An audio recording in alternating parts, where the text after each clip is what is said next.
Nithyanandam Paramasukadam Dvandvatitam Gagana Sadrisham Tattvamasyaadilaksham Ekam Nityam Vimalamachalam Sarvadi Sakshibhutam Bhavatitam Trigunarahitam Sadgurum Tam Namami.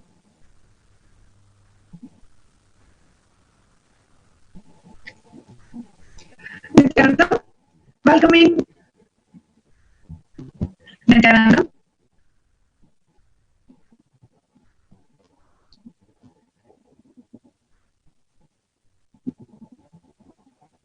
Everyone for the 6th day of the Paramashivoham Level 2 program and for today's Nithyananda Satsang.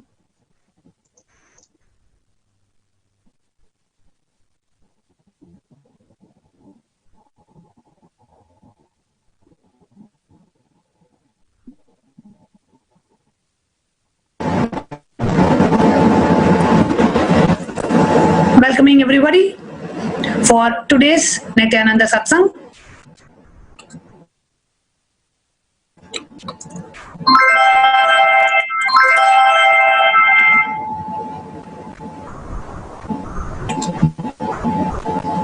Yes.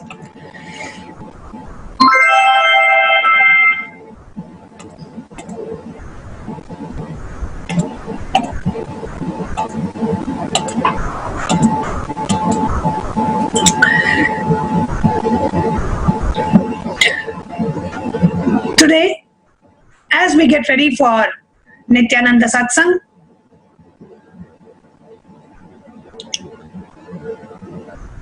it's yet another exciting day for all the Paramashivoham participants who are immersed in Swamiji's presence and his initiations over the last 5 days, and we are entering into another exciting 6th day.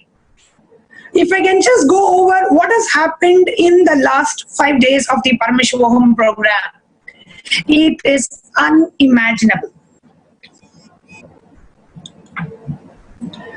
And in just last 5 days, the amount of time Swamiji has spent with the Paramashivoham Level 2 participants, the initiations, the special darshans, and the processes, the alchemy, the super alchemy processes, the Akasha Bhairava process, the Mahabhairava process, the Mahabhairava darshan, and the power manifestation sessions, and making Ganesha consume the food that is being offered, experiencing the power of consciousness over matter, experiencing levitation. Yesterday, we had the participants experience yogic flying and literally experience higher states of consciousness and higher space and higher dimensions of the consciousness, experiencing the vertical time zones. All this in just 5 days. And just for all of us to know about the science of levitation, Swamiji first time announced about the science of levitation 2010, when he initiated a group of participants into this yogic flight. And yesterday, when Swamiji initiated the participants, the power of vertical time zone is levitation. When Swamiji initiated the participants into levitation, in just 1 hour of initiation, we had more than, please understand, this program is being attended by participants in 75 countries in the world. And literally, His Divine Holiness Swamiji, just through his online Divya Sharira presence, sitting across 75 countries, participants experiencing the power of levitation, not even sitting directly in his physical presence. Every day, this program, Paramashivoham Level 2, is creating a breakthrough in the Hindu history. Each and every participant, you are a part of one of the greatest superconscious breakthroughs happening in the world.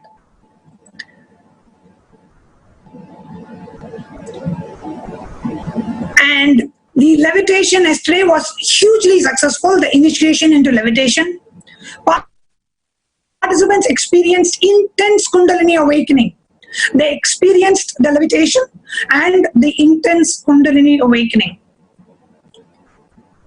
And then towards the second half of the day, we had the extremely powerful intense Dahana Kriya, which is to burn away all the pain patterns, which is to burn away all your root patterns, all the negativity, all the pain, hurt, guilt.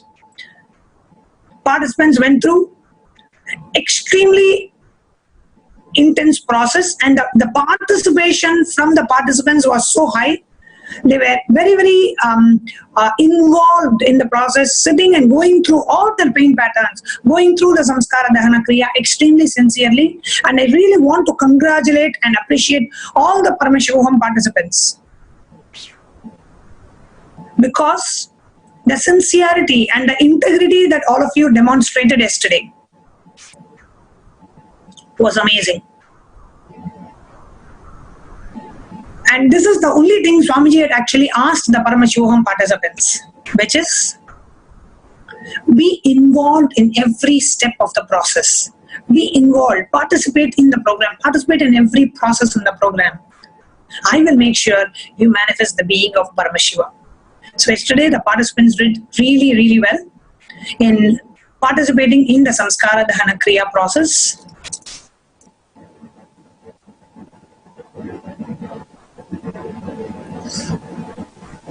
And now we want to share what is really happening in the hall itself, and I have invited one of the Paramashivoham participants to join with us, Nithyananda Lydia. Nithyananda.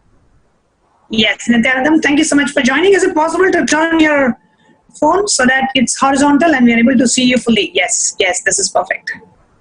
Great. Yes. Okay, wonderful. So can you please introduce yourself?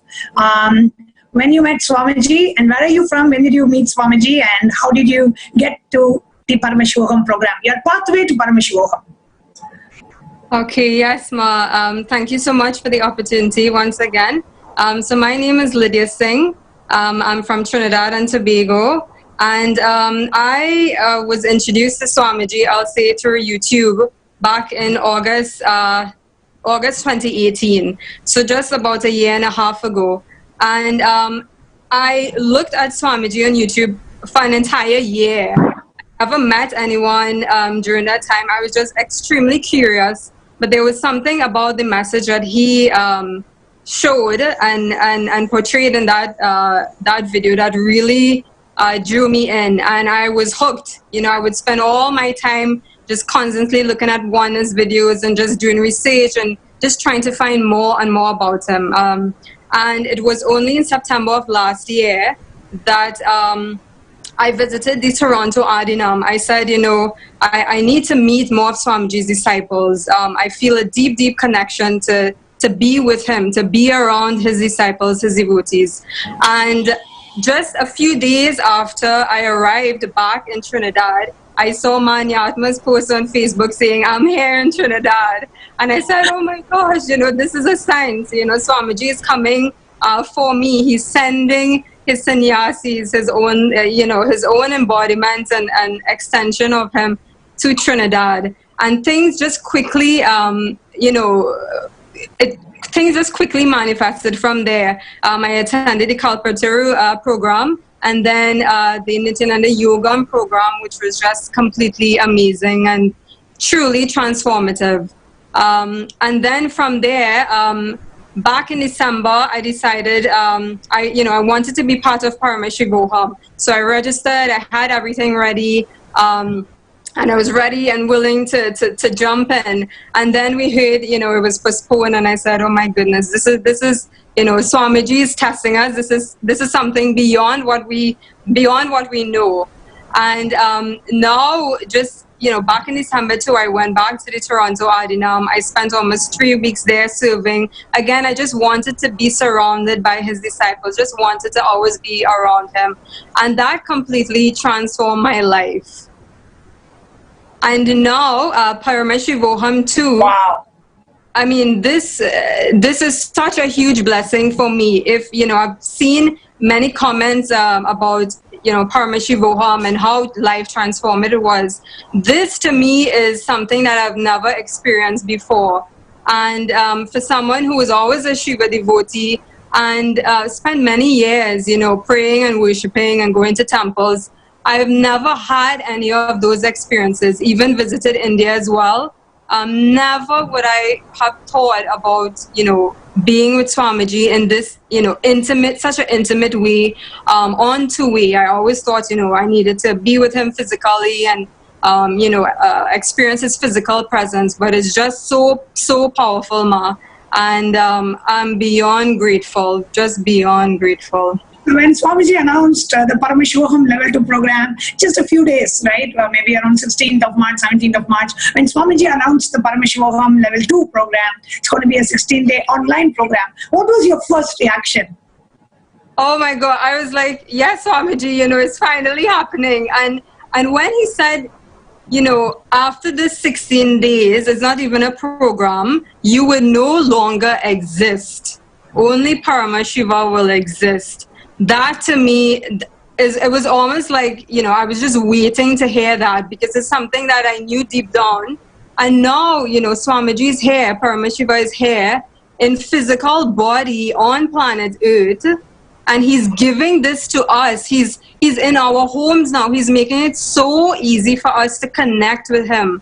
And there's really no reason why we shouldn't be part of this. Wonderful, Ma.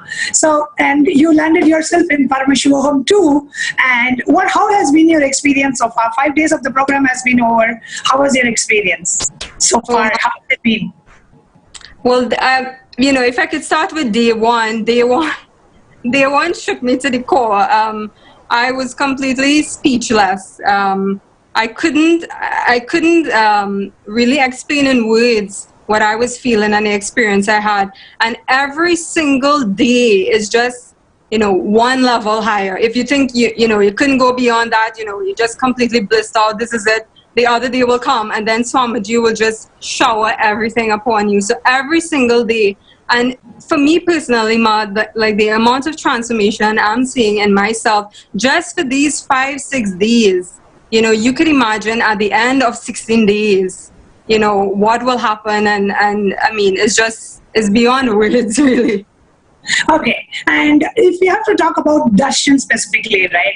The day one, the darshan, the Paramashivoham, the first Paramashivoham darshan after the great pause, or the Mahabhairava darshan or the Akasham Bhairava darshan. How has been your experience? What really happens in you when you sit for those darshans? Right, Ma. This, for me, and if it's possible, I could probably share my most recent one experience, which was last night. The power of levitation, right? I sat down and, we started chanting the Mahavakya, and then I went into this space. All I could see was Raghupati Yogi and Swamiji in his younger form in front of me. That completely filled my entire space. And while chanting, I felt, deep energy in my spine, just like pulling me upwards. And after that, I saw... Oh my God. I saw Swamiji's younger body just started disappearing, right? And then I saw him, how he looks like right now, like literally in front of me. So they were both there, but he was literally in front of me. And then what was so mind-blowing, I became Swamiji, like my nose, my eyes, my jaw. I could feel like his shoulders, his posture, just everything. And I realized, my gosh, I am Swamiji. And it was something I never experienced before. And my eyes, I would see both of my eyes were like focused on my third eye, and I literally just felt this huge pull in me. And then I went into a space of no thoughts, and I was in that space for however long. And then I heard Ma said, share your experience on Facebook, complete the poll. And in my mind, I was like, I can't even take myself out of the space. to grab my phone and do this, but I did it anyway. I just really wanted to stay in that space longer and longer and longer. And, this is just, one of the many experiences, Ma, that I've had. And, it's again, beyond words, just so grateful, Ma. So grateful. If you have to describe something, what was the most strongest experience you had in the last 5 days, personally, as you see the transformation that has happened in you? What is that one thing that you would want to share with all of us? What? Yes, Ma. I think the click is that one transformation that you can really perceivably see in you. What maybe? Okay, Ma. For me, I will say obviously day one was really, really amazing. The transformation, what I see within Ma is that I'm able to connect much more easily to Swamiji, to be in that space of oneness. So even when I'm doing puja, now I just sit down, I close my eyes, and I feel I am Swamiji now. Also, Ma, I'm able to manifest whatever I want in my life very, very easily. So even this Atma Murti here, everybody's probably seen it for the first time. Myself, I only received it this morning, and I just made one call. I said, I'm going to make one call. This person is going to deliver, and that is going to be it. I made one call yesterday afternoon. The person said, yes, I can get it done in a few hours for you. Can you come and collect it 9:30 a.m. tomorrow morning? I said, sure. She said, well, I don't have someone to carve it out properly, but I could find out and I'll get back to you. And within a few minutes, she called back. She said, there's someone who's willing to do it. Just, send the information, send the picture, and I'll get it to you. And so now Swamiji is here with me, my first and very precious Atmalinga. And again, His grace, Ma. So many things happening, internal, external as well. And it's been a really, really amazing experience so far. Wonderful. It's so beautiful to hear. And in terms of the transformation, in terms of the experience, your levitation and feeding Ganesha and sitting with Swamiji for these processes, how do you feel like sitting with Swamiji in terms of so many darshans, initiations, that's been showered on all of you? How do you feel just being so much with Swamiji? Yes, Ma. I honestly, I had the initial thought was how could I connect with Swamiji on two-way? I mean, I look at him on every night on Satsang, and I connect with him in a certain way. But to me, I still had the doubt in my mind, like, how could I feel this deep, connection with him without being in his physical presence, right? And it's so intimate. When Swamiji said, this is me and you for the next 16 days, it is so intimate. The feeling that you have when you look at him during the energy darshans, just everything, Ma, has just been, very, very intimate. And I would also like to tell, viewers too, if you also had this doubt, how can this happen? How can I connect with Swamiji, without being physically there? Swamiji is physically there with you in his room. And he said that, he's sitting on the chair. He's accepting your offerings. He's physically with us, and you can feel it. So just be very, very open to it and have no doubts. Wonderful, wonderful. And what are your plans after the program? What do you plan to do? So, Ma, this is something very new, and I'm very happy to make this move. I have decided to take sannyas. It is something that my God! You wanna come and live with us like one of us? Yes, Ma. And I have to thank Mani and Atma and all the other sannyasis who came to Trinidad in September, because I believe, their presence, just seeing them and being around them and participating in yoga and getting to know more about Swamiji, that to me, there was no question about it, because I felt like I was living or that lifestyle for a while, right? But I also felt limited in what I could do. And I also had, how am I going to have a career and also, live this spiritual lifestyle. But then I realized and all of this just happened in a couple of months, really. Swamiji literally cleared my schedule. I had left my previous corporate job. I did a consultancy for 1 year, so I was able to work from home and even, spend more time connecting with him. And even, so many things that I thought was impossible, he just cleared the path for me completely, even getting to Canada as well, spending time there, attending Paramashivoham. So I'm I feel extremely blessed, man. I have to thank you all too. And obviously Swamiji for sending you all to literally wake me up to who I really am and to the lifestyle that I really want to live. Wow, welcome to the lifestyle of sannyas. And for all the Paramashivoham participants, if you're watching, and if 5 days, so much of energy, so much of life, so much of excitement, if you just feel like so blissful and you're just waiting for the next day and you're just wondering how the next day is going to be. Imagine if this is how your lifestyle is. If this is your day to day, if this is how you feel, that is the lifestyle of sannyas around the avatar. An avatar has happened, living that life around him, where you don't have, this is your life, this is your job, this is your family, this is your team lead, this is everything.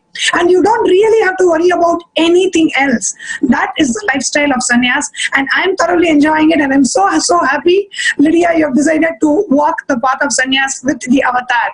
It is just excitement and more excitement and more excitement, living with Paramashiva. When Paramashiva has embodied himself in a physical human form of a guru, of an avatar, living around him is the best lifestyle. And I can tell from my own experience of living the lifestyle of sannyas for more than 10 years, there is nothing more intense, there is nothing more joyful, and I'm sure you're going to experience it yourself. Thank you so much and welcome to this lifestyle. And sannyas is the life of enriching, sharing your master's teachings with the rest of the world, and you have done that today already. So I can say you're already literally starting to walk the path of sannyas, and I hope you are extremely successful in this path. Thank you so much, Lydia, for coming and sharing with us today. Thank you so much, Ma. Thank you, Swamiji.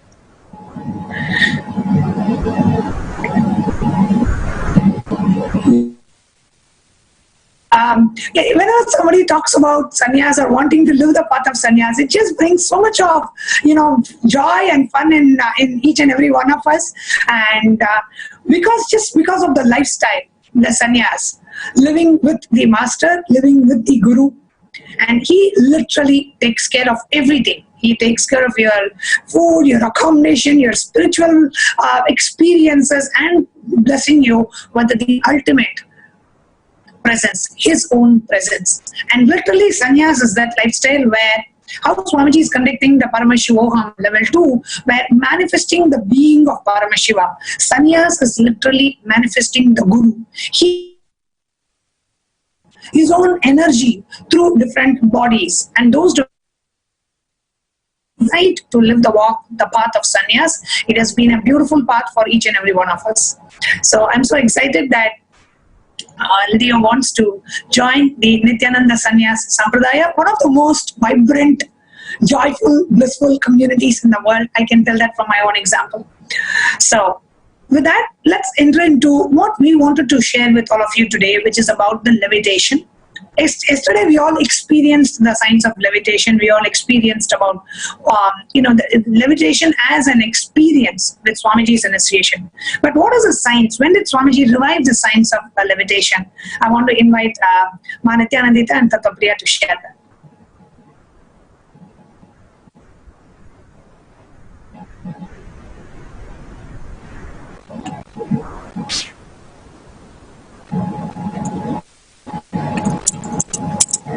All of us, for all of us to understand this entire science of levitation, because yesterday, just by the presence of Swamiji, just in the presence of Swamiji, more than 75% of people in more than 1,000 cities across 70 countries experience levitation.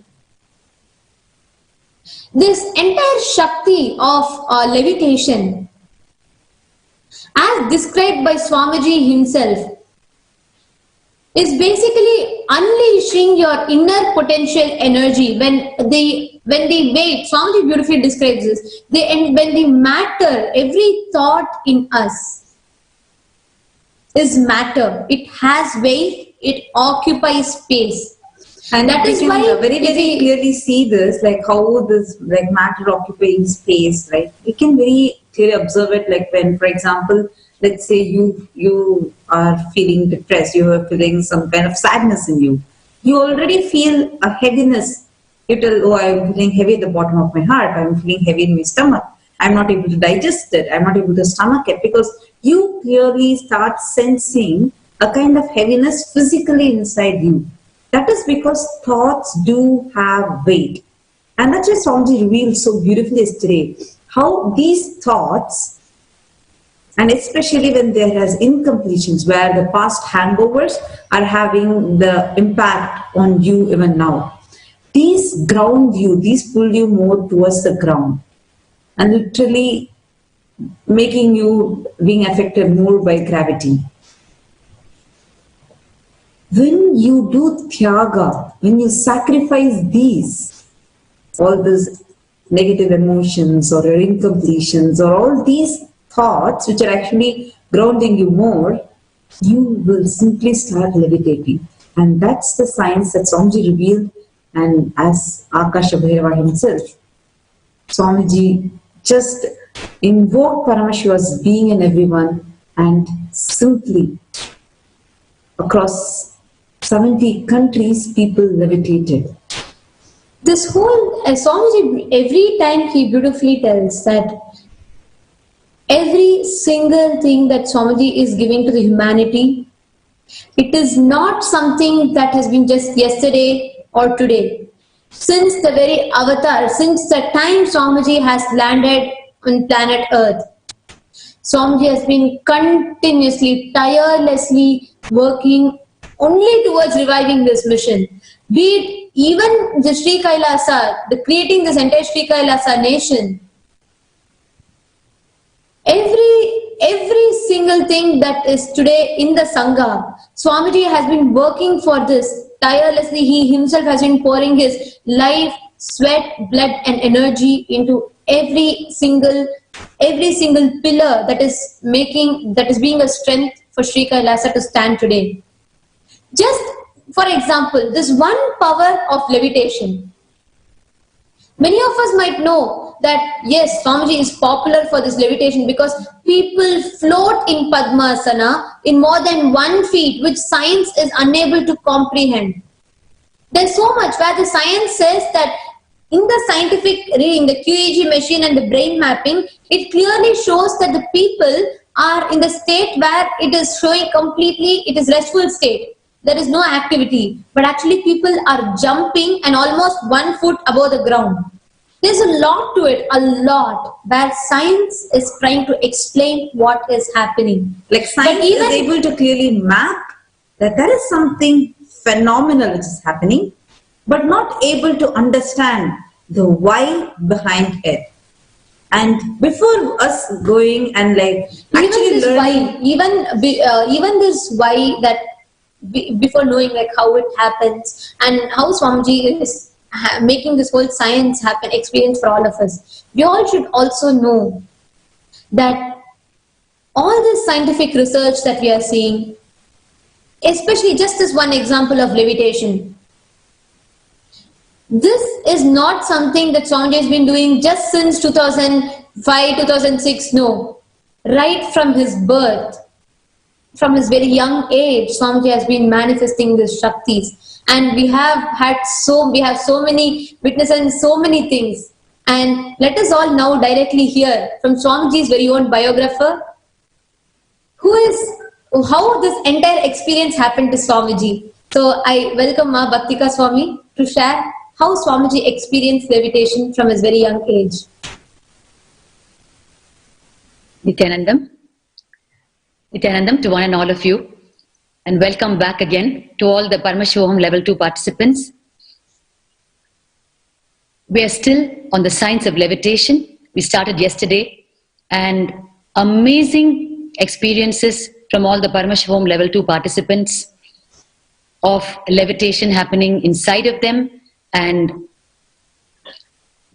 continuously the experiences are pouring in.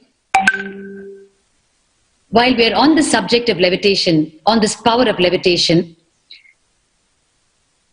let us see how in Swamiji's own life, the science of levitation, the power of levitation manifested, and how, when, with whom. As we all know, Swamiji trained right from the age of 3 till the age of about 13 with the great yogi, Yogananda Puri, in Tiruvannamalai. He was a Nada Sampradaya yogi who appeared in Tiruvannamalai. His origin and exact date of birth are still unknown and very mystical. Even when he met Swamiji, he was close to 100 years of age. And he lived beyond 100 years of age, and even his own family do not know his exact date of birth. He's a very mystical yogi, and the entire Tiruvannamalai he was known to the entire Tiruvannamalai, and right from the farmers of Tiruvannamalai to the elite of Tiruvannamalai, they used to come to Raghupati Yogi Yogananda Puri, to take yoga lessons, not just as a general build up of their body or muscles or health, but even for very specific issues in their life. Like, for example, the farmers during the very early, during the months of Margari, when it used to be extremely cold in the morning, they would not be able to wake up and go to the farm to make their living because of the extreme cold conditions. So they used to come to Raghupati Yogi to help cope with the cold, and he used to give them very specific techniques to maintain their body temperature irrespective of the ambient temperature outside. And when they practiced what he taught them, they would be able to go to the fields early in the morning with no issues. So Raghupati Yogi was his contribution in the area of yoga, of Aushadha, the science of infusing energy into sacred herbs to make them healing, and in the science of power manifestation itself, his contribution in these fields is immeasurable and cannot be told, because those are the days when these mutants existed and they served selflessly, unfortunately not documenting any of it, not patenting any of it, not demanding any rights for any of it. They just believed in one thing: knowledge is free, which is one of the fundamental principles of Sanatana Hindu Dharma. Knowledge is free. And therefore, much of the story goes untold, because there becomes no need for documentation when knowledge becomes free. So Raghupati Yogi is a great mutant and yoga guru from Tiruvannamalai, and of course he's part of the Avatara Leela, and his role in the Avatara Leela, his advent on the planet itself, is orchestrated by existence to play the role of the yoga guru for the incarnation when he lands in 1978, assuming the human form. And therefore the yoga training started at the age of 3. And it happened in the Kritika Mandapam inside the Arunachaleshwara temple. Every day in the morning at around 5:45, 5:30, 5:45, Raghupati Yogi would come. You are now seeing in front of you Kritika Mandapam inside the Arunachaleshwara temple. It has 36 pillars. And even yesterday we saw 3 eyewitnesses who shared so beautifully, so innocently and so intensely about the training between Raghupati Yogi and young Swamiji, and eyewitnesses who have seen Raghupati Yogi directly levitate inside the very Kritika Mandapam, and who have seen young Swamiji levitate as well. So here is the Kritika Mandapam in front of you, where Raghupati Yogi and Swamiji met every single day, rain or shine. They never missed it. And here's the platform in the center of the Kritika Mandapam, on which Raghupati Yogi used to demonstrate the power of levitation to all of them, particularly to Swamiji and his group of friends and cousins. And it was one particular day when he was, trying Swamiji to manifest the power of levitation, and he first taught him a technique, a particular pranayama and a kumbhaka. And he said, now come on, practice this to manifest the power of levitation. And what did he do? He brought a weighing scale. He first tried to get a weighing scale, which was a standing weighing scale, like how you find in these grain shops where you have to weigh grains, sacks of grain. Of course, young Swamiji's maternal grandfather, Rajamudaliyar Tata, was in the grain business, and therefore he did have a weighing machine, and he was of course willing to give it. But the distance between the grain shop and the temple was a bit too much to transport it at that point in time. So Raghupati Yogi settled for a round weighing machine from the dispensary, in a small dispensary in the Thirumanjana Gopuram Tower Road Street. So he brought a round weighing scale and he placed it in Kritika Mandapam right next to Swamiji, and he said, now come on, practice this, and you will have to sit on the weighing machine, and I should see the weight of you reducing by 5 kilos. That will be the scale of measure that you are levitating, where the weight reduces. So Swamiji sat and practiced the technique, and a couple of hours passed. It became 1 hour, 2 hours, and even 3 hours. Swamiji would very well go without food. It was not a big criterion in his life ever. But nature's call was bringing him, and he could not control himself. He started signaling to Raghupati Yogi. Raghupati Yogi was by the while sitting, leaning on one of the pillars in Kritika Mandapam, and he was cleaning his teeth in his traditional way with a neem stick, which he would do ever so often, continuously cleaning his teeth whenever he found the time gaps. And he was sitting in Kritika Mandapam doing exactly that, leaning against a pillar.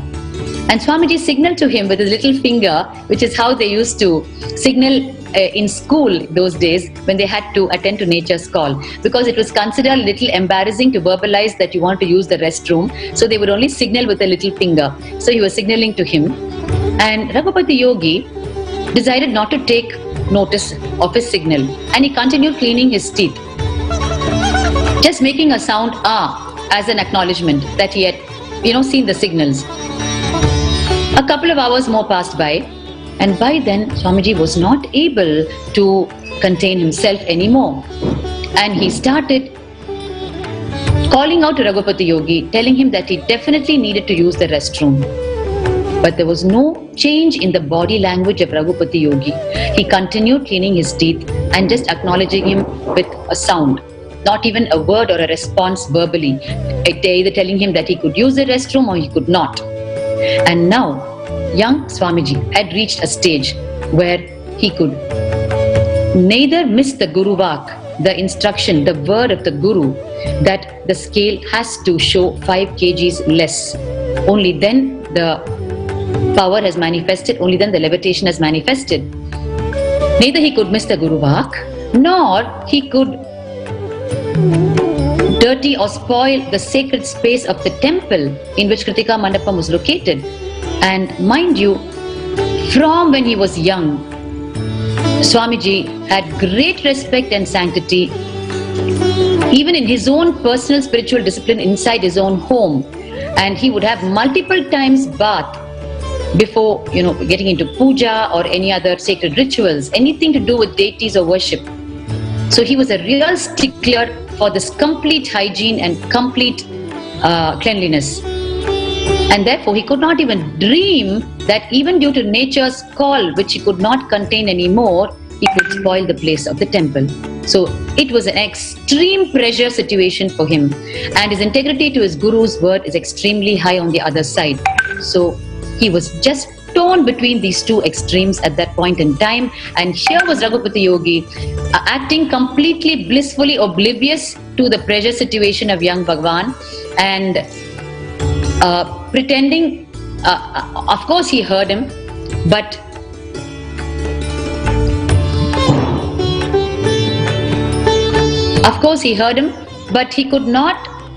he was not showing back any response which was of any use to Swamiji at that moment.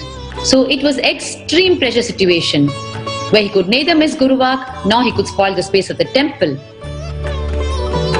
Finally, what he did, of course he was in Kritika Mandapam, and in Kritika Mandapam you can see a very beautiful Muruga deity, Lord Muruga, Subramanya, the very son of Paramashiva, inside that Mandapam. You're seeing the deity in front of you now. a beautiful Muruga deity standing on the peacock. Peacock is his vehicle. You know, each Hindu god and goddess have their own vehicles called Vahanas. So the Vahana or vehicle of Lord Muruga is the peacock. So this beautiful deity is in Kritika Mandapam, where Swamiji is right now facing this pressure situation of sitting on the weighing scale, and the only thing Raghupati Yogi is asking him is, has the scale shown 5 kgs less? That's all. And he's continuing to clean his teeth. So in this situation, Swamiji finally decides, now neither can I miss Guru Vak, nor can I spoil the space of the temple. And he looks at the Muruga deity and he says, Muruga, I surrender to you. Let whatever happens, happen. And he lifts both his hands and he does the kumbhaka, pressing both his nostrils, the way Raghupati Yogi taught him. Because in the past probably, less than an hour or so, he had stopped doing the technique because he could not even do the technique because of the pressure situation he was in. So finally he decided, he lifted both his hands and just did the kumbhaka that Raghupati Yogi taught him to. And he completely surrendered to the Muruga deity in front of him and just called out Muruga's name. He just said, Muruga, let what is to happen, happen. And as he did the kumbhaka, the entire body became light and floated, and the scale showed not 5 kgs less, but the scale showed 0. And there are eyewitnesses to this. From this incident, there are multiple takeaways for us. While we are all here today, exploring the great science of levitation, with Guru Vak on one side, that you will experience it, and just for our will to persist, and just for the complete surrender to happen to the word of the Guru and to the great principles and truths of Sanatana Hindu Dharma, while we are all on this grand marathon of manifesting the power of levitation, which we are so blessed to be doing, because after so many years the science of power manifestation is back on the planet. While we are on this marathon manifestation of this power, let us recall and keep this life happening in the life of Bhagavan in our inner space, and see what the takeaway from it is. There are so many ways in which we could interpret this, especially in the modern day world with the binary logic.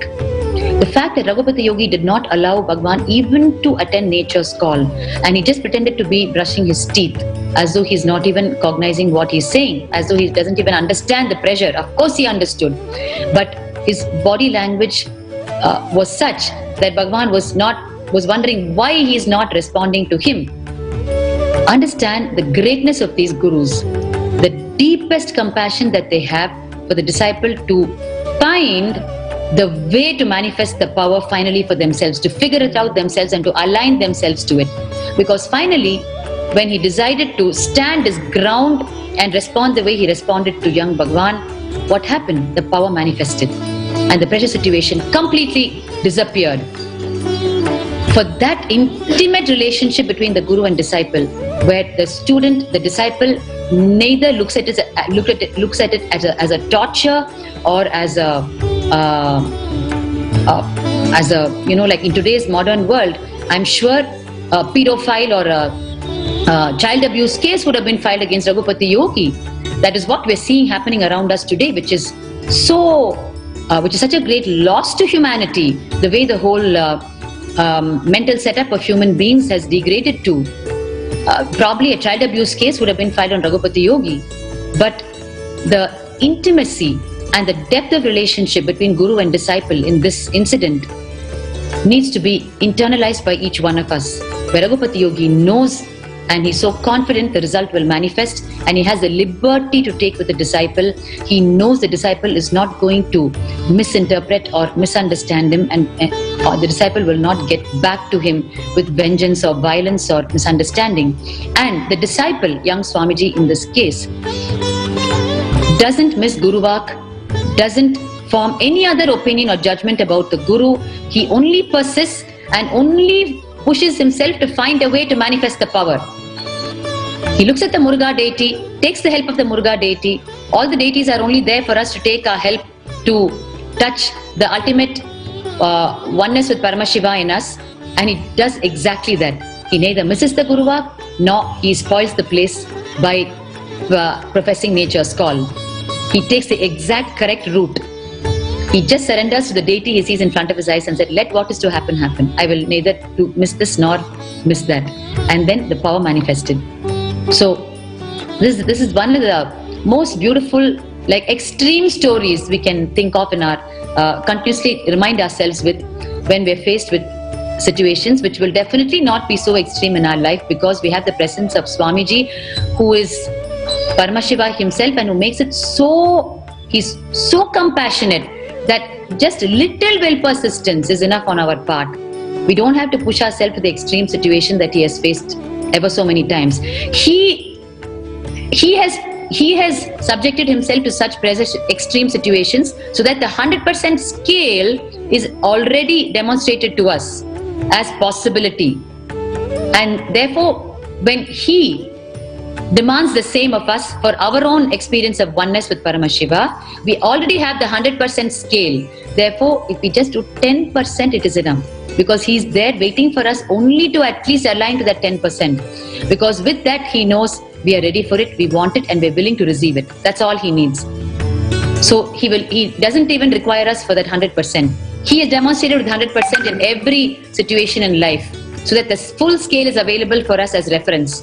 And his expectation of us is not even 50% of it.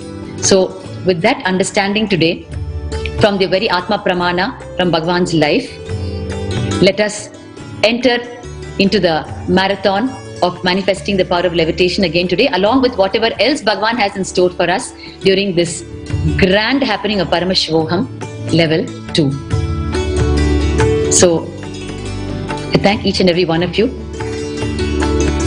And let us once again connect with oneness to Swamiji, with the avatar, with this great happening in our life, in every situation, and continue to experience oneness in our lives.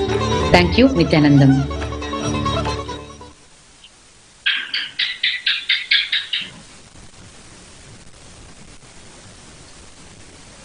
Just like how we saw this aspect, this entire story, this entire experience where Swamiji,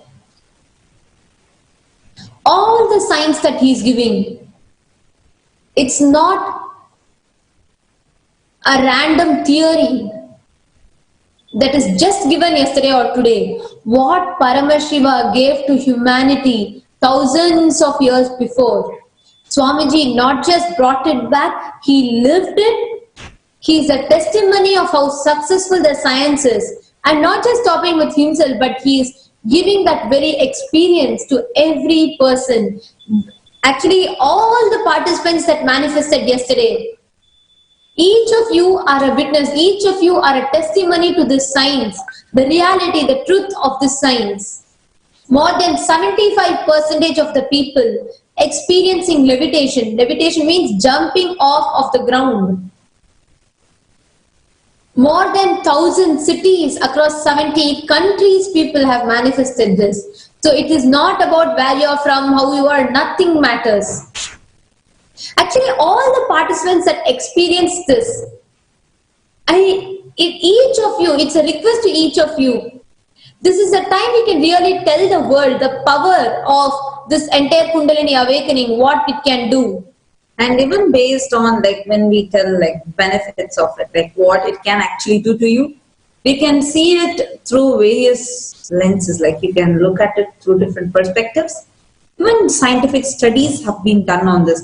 And I'm just going to be reading out a few benefits that have been established through scientific research and scientific studies that were conducted on a huge number of participants in the year 2011 and 2008. So, cellular energy levels raise, physical health and immunity levels drastically improve, psychological and emotional health, neurological changes in the brain, genetic transformation, and expression of extraordinary abilities.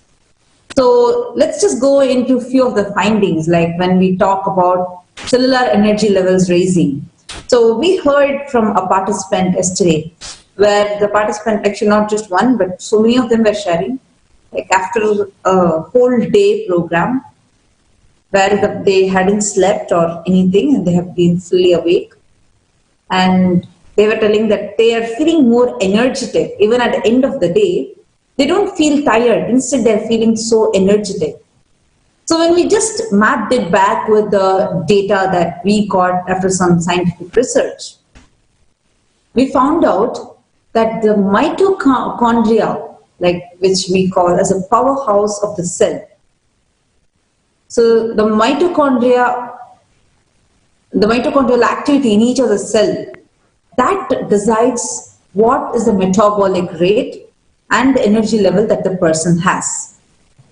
And in the study, the blood samples from a group of inner awakening participants aged above 50 years were subjected to a well-known protocol called MTP assay for assessment of cellular energy levels.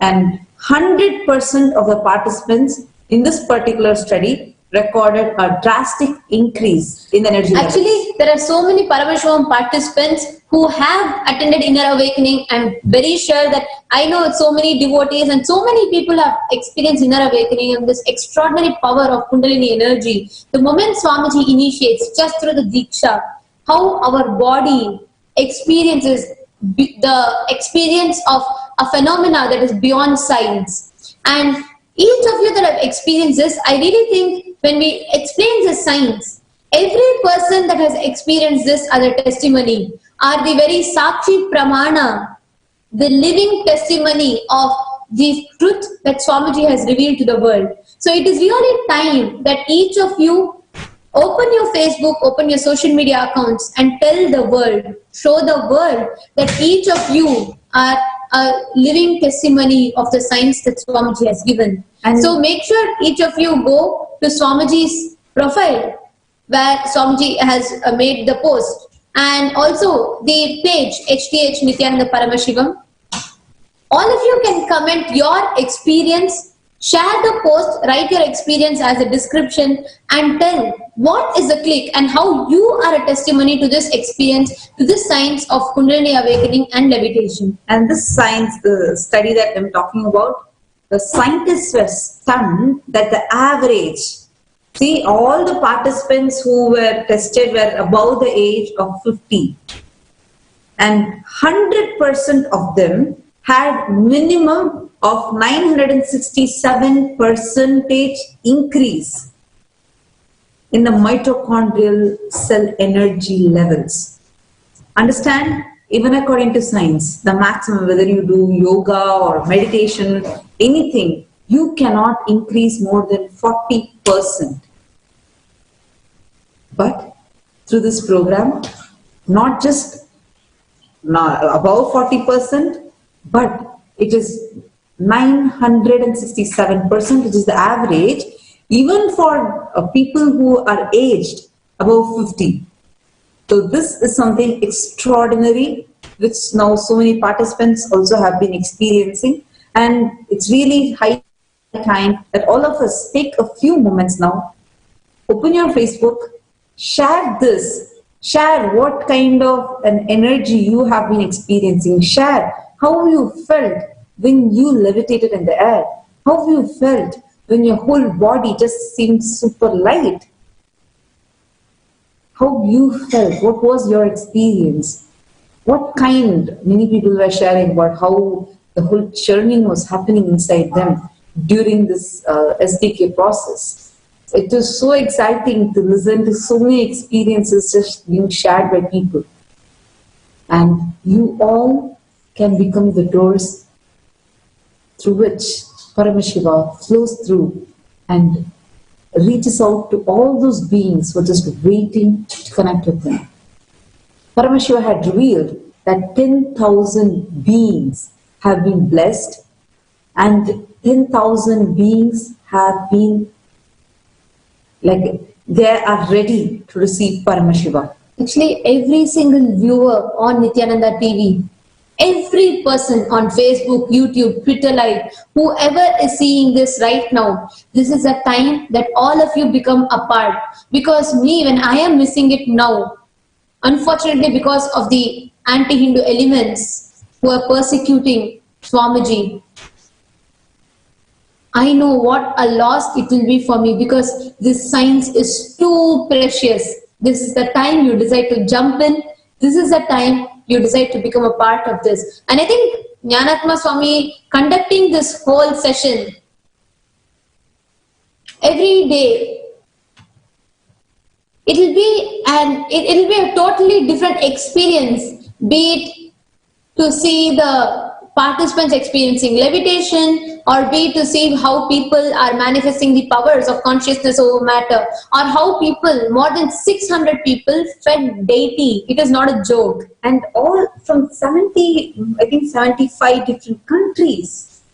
It's not a joke, like from 75 different countries, people on the same day have expressed, manifested the power of feeding deities, physically feeding deities, not some, oh, I'm going to visualize like that. No. Physically, we are having video records of how they fed the deities. Physically, people have levitated from more than 75 different countries.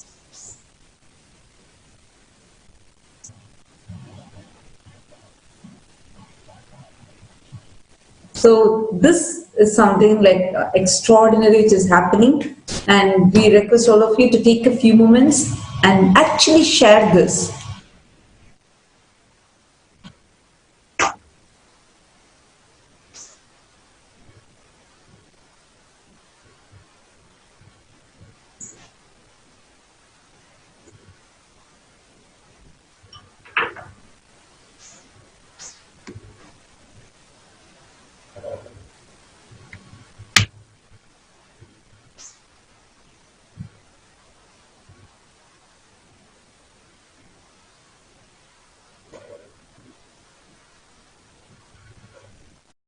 Each of you are sharing your experience. As each of you are writing, remember, every single person is a testimony to this science that was lost, to this science that was persecuted, and to this science that Swamiji is reviving. Swamiji is spearheading this entire mission of Sri Kailasa through Sri Kailasa Uniting Nations for consciousness studies and practices, Sri Kailasa Uniting Nations for yogic sciences, Sri Kailasa Uniting Nations for mystical sciences and spiritual sciences, Sri Kailasa Uniting Nations for enlightened civilization, Sri Kailasa Uniting Nations for reviving ancient heritage. All of these uniting nations are progressing every day, working every day, launching various initiatives across the globe. And all these Sri Kailasa Uniting Nations, in collaboration with Sri Kailasa's Pontiff, Department of Education, have launched various different initiatives to the world, one of which is also Paramashivoham Level 2, which all of you are watching right now, which all of you are experiencing right now. Actually, when we are telling about like people sharing, right? I just wanted to tell, like, because people are talking, so like many people feel from different ways about this sharing, etc. I just wanted to remind each of you, how do you all feel about the person through whom you got connected to Swamiji? How do you all feel about how, like, when you remember that one post or that one flyer or that one video which you accidentally stumbled upon, or something that led you to get connected to Swamiji? Personally, every time I just remember the person who introduced Swamiji to us, who, like, literally, they became the medium for Swamiji to flow through and just connect us with him. I feel so sweet from the bottom of my heart. Every time I see them, I'll keep thanking them and I'll keep telling, it's just because of that one day you came and spoke to us, and see, today this is where we are. it's too sweet to even like just remember about that person. And I have got, like, when each time I share my experience about how it is, like whether the life with Swamiji or living the sciences that he's given, when I share this with people, and when they actually get connected because of that, when they actually participate in a program, and when they see the results, the phenomenal transformations that happen in their lives, it feels too sweet, the way they respond back to you, or like the way they connect back to you. It just makes me feel like, wow, I can also be a medium through which Swamiji can flow through and reach out to so many beings. And that feeling you get, it'll feel more of like strengthening you, strengthening the connection that you have with your Guru, strengthening your experiences itself. I've seen many times when I have some spiritual experience, and when I share that with people, when I share about it, maybe through a video or through a post, next time when I'm faced with a similar situation, immediately that powerful cognition just comes up, and I manifest the same thing in my life. Like for example, when I for the first time when I experienced the miracle, when I wanted to attend the inner awakening, where I had no passport, no money, and nothing with me, and just through pure intention, the whole program manifested. I kept sharing it with so many people, and so many people were able to click with it, and they were able to manifest for their programs too. Next time, when a similar situation, like I was faced where I didn't have a ticket for me for travel, so I had to book multiple tickets, and all the tickets were showing full. Immediately, this experience just came to my mind, and that whole powerful cognition came up and manifested into reality. Actually, this is the power that we have when we continuously talk about a particular experience. When we share it with another person, it's just like you are investing in your bank, literally. Because everyone is a part of you. When people are around you, they're all your own extensions. When you have the experience within yourself, in a few days, it just goes away into the carpet, like so many other things happen, and you forget that such an experience that even happened to you. But when you share that experience with multiple people, it stays within each of them and just reminds you at the right time. And using that powerful cognition manifests as a miracle for you in your life. Actually, when you were now, like how you were sharing about the Kundalini awakening and how the experience is helping us to have a strong, powerful cognition, here everyone, all the viewers who would have experienced the levitation, the Kundalini Shakti in their life. Because before coming to Swamiji, even I was there in different this thing. Same, the levitation we would have known about the 7 chakras in our body and we would have experienced. But here, Swamiji is not only making us to experience the levitation power, not only to experience the Kundalini awakening, Swamiji is taking us to the next level. How to balance and permanently use this Kundalini awakening to manifest the powers, to manifest all the Shaktis.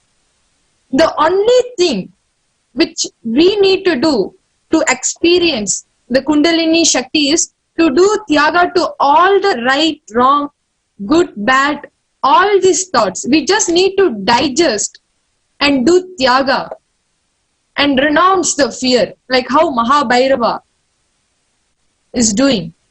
So here Swamiji is just requesting her to allow the initiation to happen within us.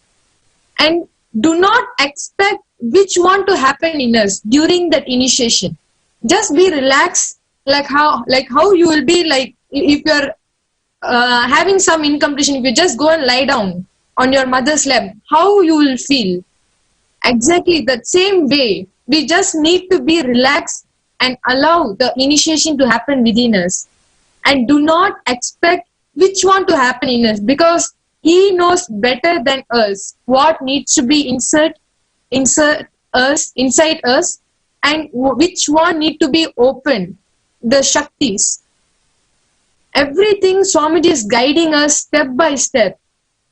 And the only thing Swamiji is asking us to do, just come with me, step by step. I will make this into powerful cognition for you and break all the obstacles in our life. And I will take you step by step.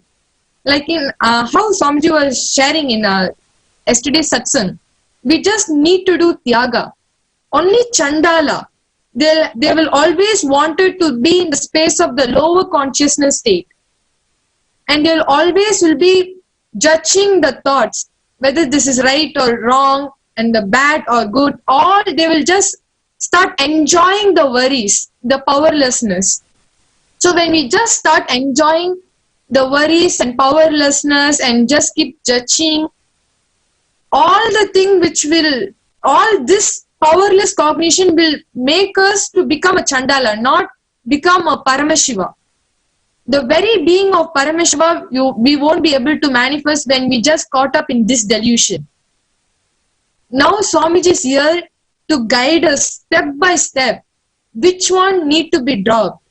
What kind of cognition we should have? And what space we have to carry in each and everything. Like how Swamiji just gave us the experience physically, like how it is intangible but definite. Swamiji used to say this, most of the things in our life it is intangible but it is definite. But in our, like just through just front of our eyes, by us, like we are just feeding Ganesha and he is drinking.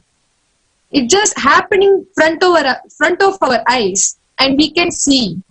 The moment when we just experience this power of feeding Ganesha, how the very energy, how our bio-memory, muscle memory and the bio-energy is getting awakened is the real state, and that is what Swamiji is asking us to try manifesting power. Just come and attain this Paramashivoham level 2. Because especially this time, because of the coronavirus, we are just caught up in the fear, whether we are affected by the coronavirus or not. We are just dying in the fear. We are not coming to the space of powerfulness. We are just waiting to get hurt, waiting to face we are just not facing the fear without fear. We are just waiting, okay, how it will happen and what is going on. And even in our dream, we are just caught up with this fear. Swamiji is just helping us, holding our hand, guiding us step by step, how to face the fear without fear, and what we have to do. The only thing is Tyaga. We just need to do Tyaga to all the right, good, bad, wrong, all this powerlessness thoughts, all these worries. Only when we just take this one simple step, he will just radiate. And it will be very easy for us to manifest whatever we want in our reality, in our life. This is not only for us, this is for the whole universe. Swamiji is just requesting and helping. Even Swamiji is doing Pachipati Vratam just to help the humanity, just to stop this coronavirus. And this is the right time that we have to put our feet and just enter the door of Kailash to experience the being of Paramashiva, the being of Mahabhairava. So I'm requesting all the viewers, all the living and practicing Hindus to just, for you and for your family and for the whole world, the only thing you can do is do Tyaga. And please register yourself to the link. Here the link has been projected in NTV Live, Paramashivoham.org/level 2. So kindly requesting everyone to register. Please do not wait. When you just take one step, Swamiji will take 1,000 steps for us to manifest what we want in our life, especially this time. We are all the living Hindus and all the Hindus, we just need to decide for us, for the world, and for the whole humanity to experience the happening. And thank you so much, Nithyananda. Yes. Dear viewers, we heard so much about Swami science of levitation, the science of Kundalini awakening. I want to share with all of you that this science, directly from the ancient science of Sanatana Hindu Dharma, was revealed to the world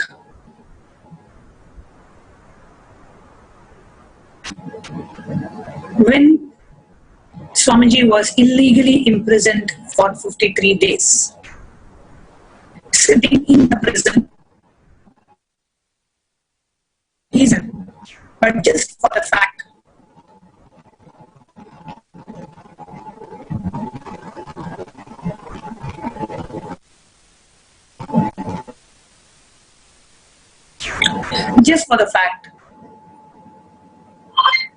that he has contributed so much to the world, just because he is reviving the ancient science of Sanatana Hindu Dharma, reviving Hinduism, reviving all the sampradayas, all the ancient sciences of Hinduism.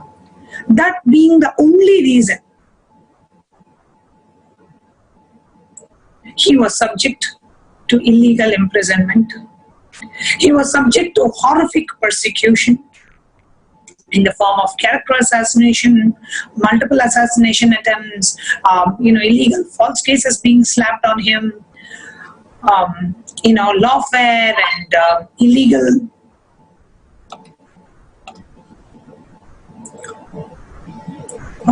destruction of his monasteries, temples, abusing his sannyasis. This is what the world has done to the avatar. In spite of all the persecution, the attack on his very own life, even when the world is persecuting him, sitting in the prison due to illegal imprisonment, His Divine Holiness wanted to see how much more can he contribute to the world, how much more can he do to the world, what more sciences can he revive. He revived the entire science of the ancient science of yogic flying, levitation, and as soon as he got released on bail, Swamiji conducted a 48-day free program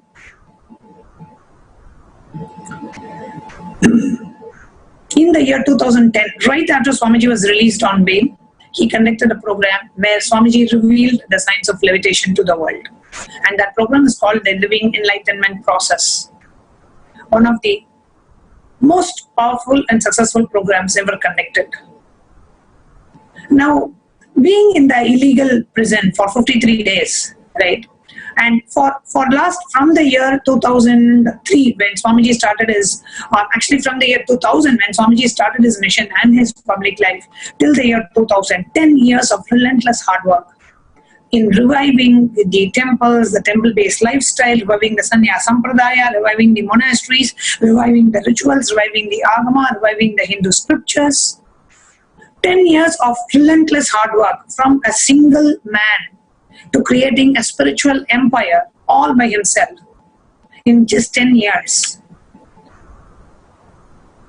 Because of his enormous growth and the work that Swamiji was doing in contributing to humanity and reviving the Sanatana Hindu Dharma, he became the target, the prime target of the anti-Hindu elements who slapped him with media, character assassination, hate speech, morphed videos and whatnot. False cases, which led to his illegal imprisonment for 53 days. Not just facing all these attacks, taking it on him, he wanted to continue to contribute to the world. Even at that time, even when the world was persecuting him, even when the world was attacking him, character assassinating him, slapping him with hundreds of false cases, illegal charges and all of that, sitting in the prison, I don't know whether to call it fortunate or unfortunate, opportunity to meet Swamiji in the prison.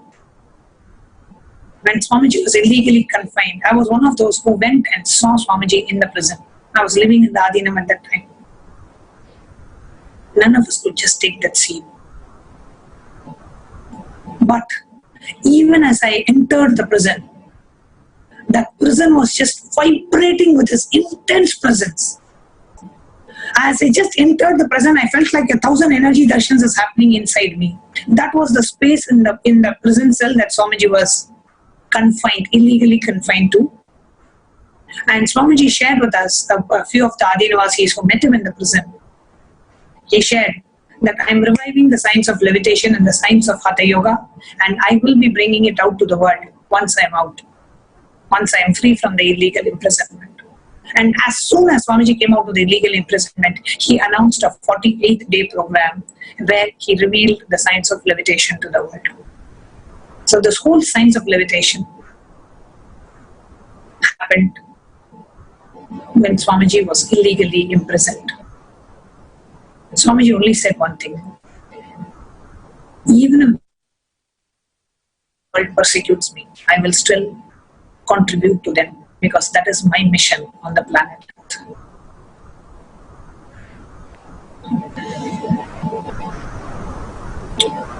Just an embodiment of Tyaga. Going through all this for absolutely not one single gain. He doesn't have anything to gain, but other than to help each and every one of us experience that each and every one of us are Paramashiva. Paramashiva himself puts him through so much he goes through, just because of sheer compassion towards humanity. That is why he is called Tyaga Raja, the king of Tyaga, a living embodiment of Tyaga, leading us by example. Irrespective of what is done to you, what is done to me, I will continue to contribute to the world. I will continue to do my mission. I will continue to do the contribution, the sharing the science of enlightenment with the world.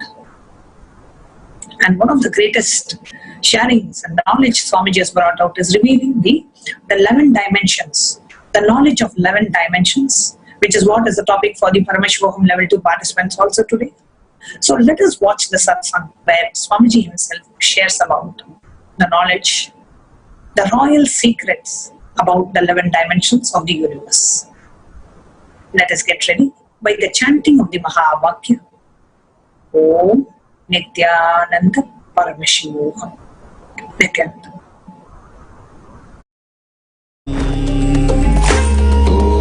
Om Nithyananda Paramashivoham. Om Nithyananda Paramashivoham. Om Nithyananda Paramashivoham. Om Nithyananda Paramashivoham.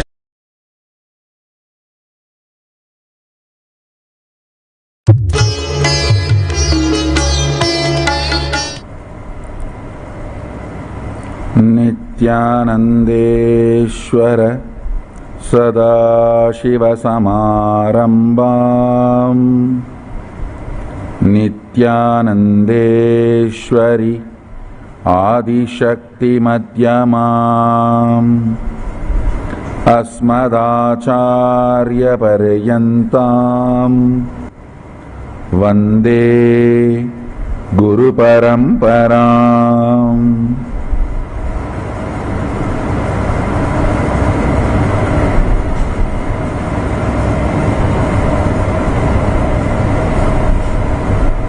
I welcome you all with my love and respects.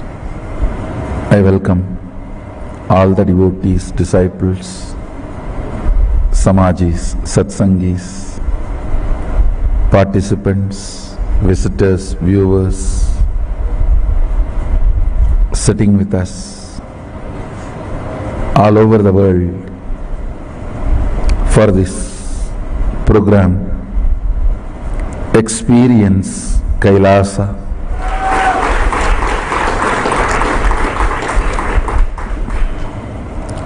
First of all, I want to tell you, I recommend you take notes, and I also allow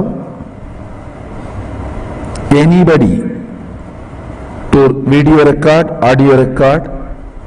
So all this should make you understand how important this session is going to be.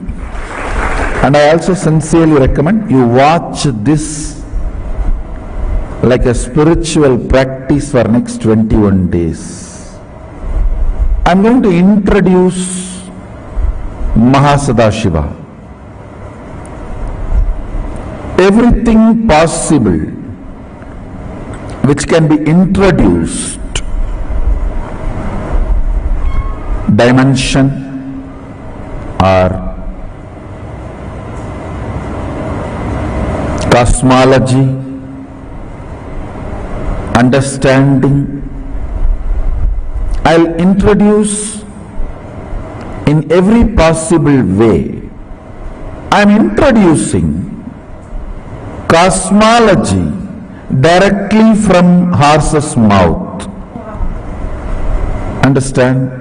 Maybe if we want to use this horse's mouth phrase in a very Indian Shaivite way, bull's mouth, we can change it. Nandi's mouth. Directly. First thing I want to tell you,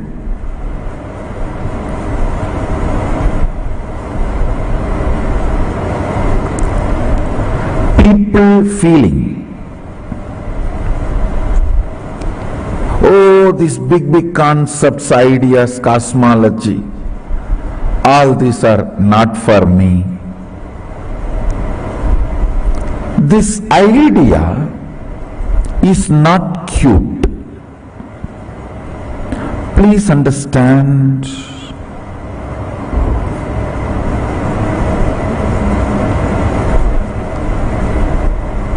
Sanatana Hindu Dharma is very clear.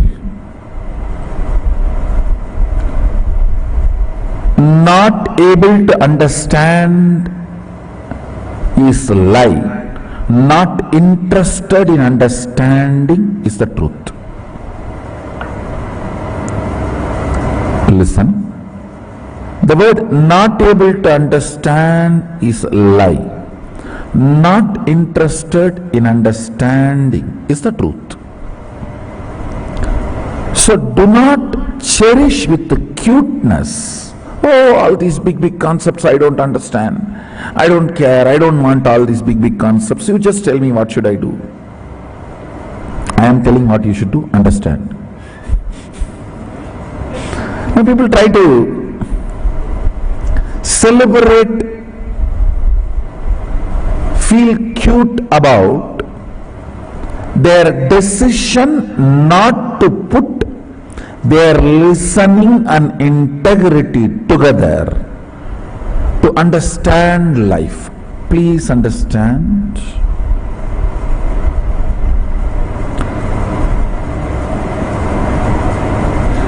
If you are in this cosmos, you need to understand this cosmos, and you are equipped enough by Sadashiva to understand this cosmos. So all these sentiments, oh, these big words, big ideas, big concepts, I cannot grasp. I am a simple devotee. No, don't. Being a simple devotee is not alternative to understanding. You will be a simple devotee only if you understand the cosmos, not otherwise. Ignorance is not celebrated in Hindu tradition.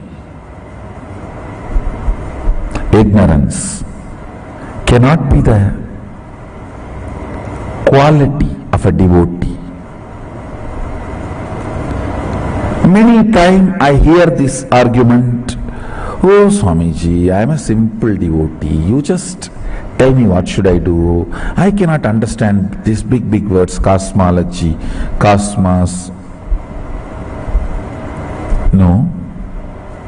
If you are a simple devotee, sit with integrity and your simplicity, you will understand exactly what I am talking and you will experience it now.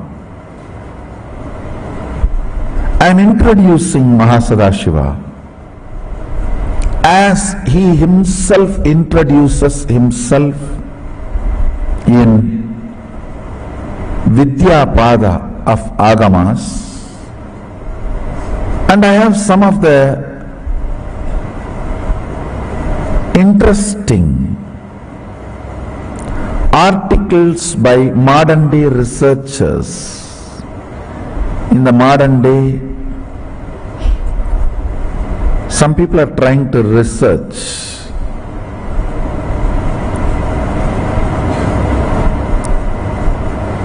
from the angle of neuroscience and brain, possibilities of brain and the universe. I have a bunch of set of articles. I will highly recommend all of you read all these articles today after this session. So please read these articles which I am recommending. You will understand many things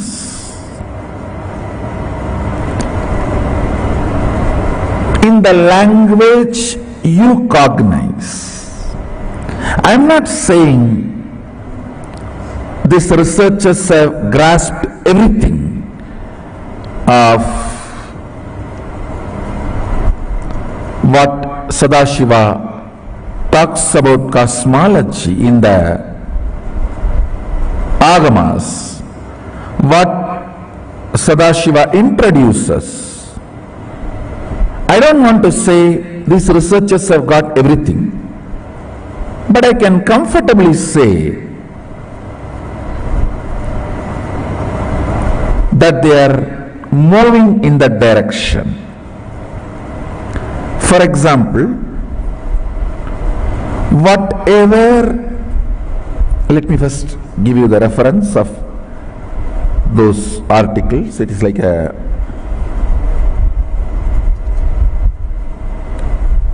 Science Daily, Science News, Multi-Dimensional Universe in Brain Networks.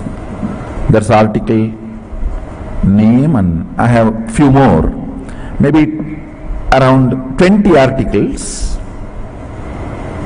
This is the second article. The human brain can create structures up to 11 dimensions.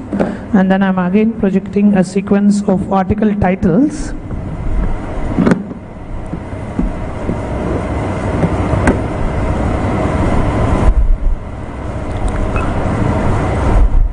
The next is multi-dimensional universe and brain networks. You can actually take a screenshot of the screen here. The next is new mathematical method reveals structure and neural activity in the brain.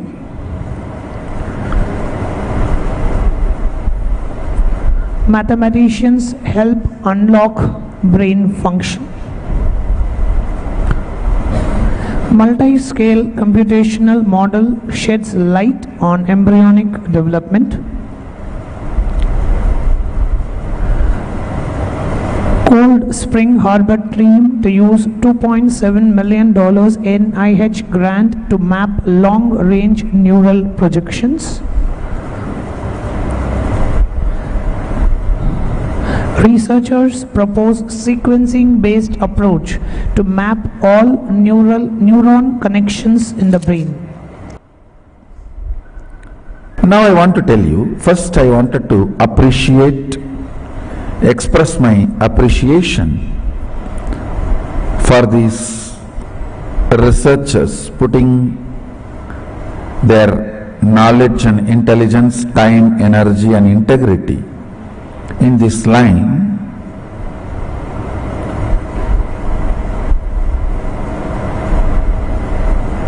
And I'll really recommend to them to spend little time on Vidyapada of Agama, where the cosmos introduces cosmology. Mahasadashiva talks about cosmology. It will really be wonderful that they will be helped in their research. They will know which direction they should look, towards which direction they should look. Okay, now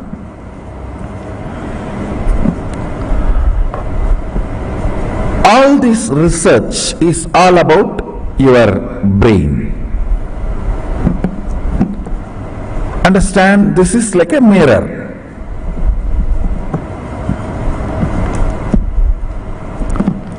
This is the mirror in which the cosmos reflects, and this is the organ. I can't even use the word organ, it is little more than organ. This is the system through which you are perceiving the cosmos,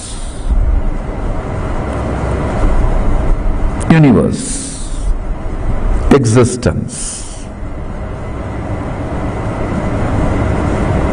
These researchers have done research on what all is being perceived here, means in the reflection. Based on that, they are projecting, assuming, trying to understand what must be there. All of you are understanding? This, what is being perceived, reflected in this, is presumed as photograph or reflection of what is out there. So by studying this, what is going on in this, with a very evolved mathematics called algebraic topology. I don't know whether I pronounce the word properly, algebraic topology, whatever. So with that, they are trying to study,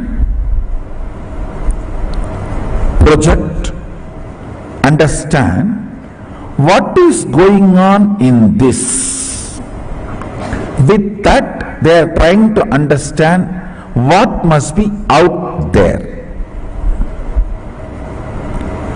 Now, the good news I have for the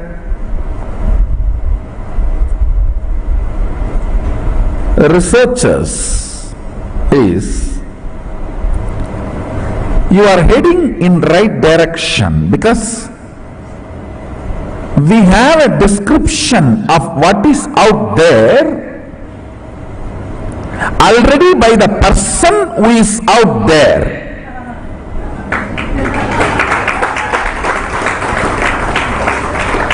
We have description, a very elaborate and very detailed, Bur, Bhuva, Suva, Tapa, Satya, all the lokas and dimensions.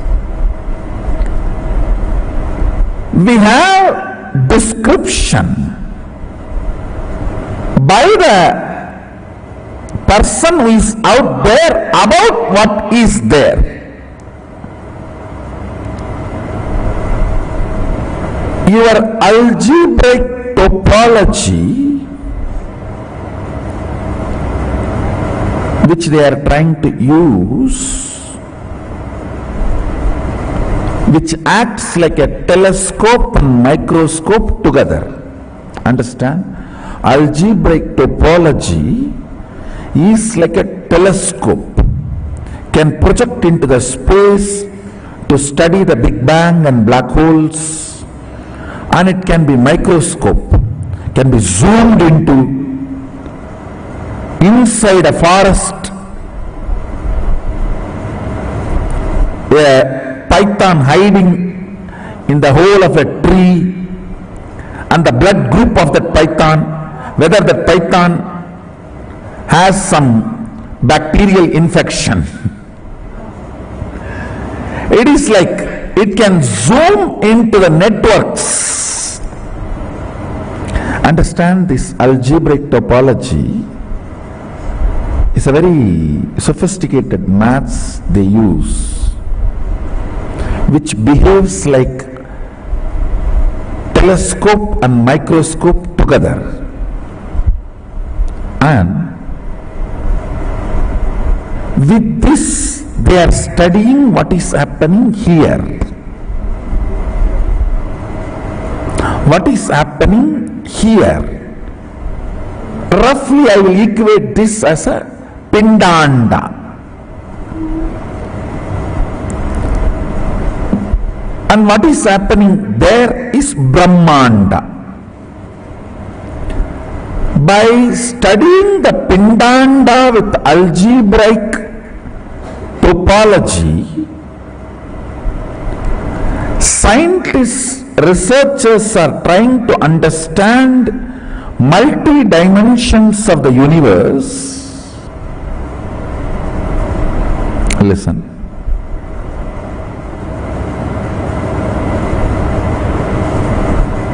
Sorry if I am presenting too complicated things. I'll try to map it down to your language and the way you can grasp. Fundamentally, the researchers are trying to convey the various dimensions. 1D means rod, 2D means plank, 3D means cube,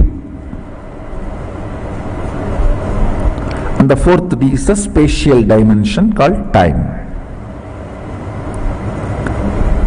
The scientists are trying to explain, researchers are trying to explain through this algebraic topology, which works like a telescope and microscope together. It is not just this 4-dimension alone our brain is perceiving. Our brain is able to perceive higher dimensions, multiple dimensions. Because of that, they come to a conclusion, multiple dimensions exist, because the reflection shows the multiple dimension perceptions, not only the possibility but as a reality. They are saying that many of these algebraic topology data they have discovered,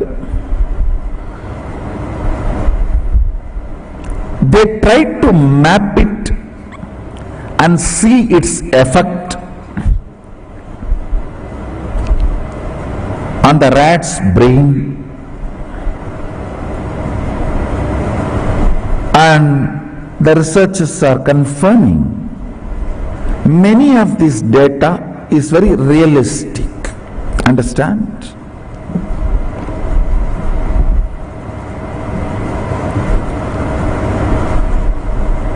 This is where I wanted to suggest to them. One, please study Vidya Pada of Agamas. You will have lot of input, support and direction. That is one. Second,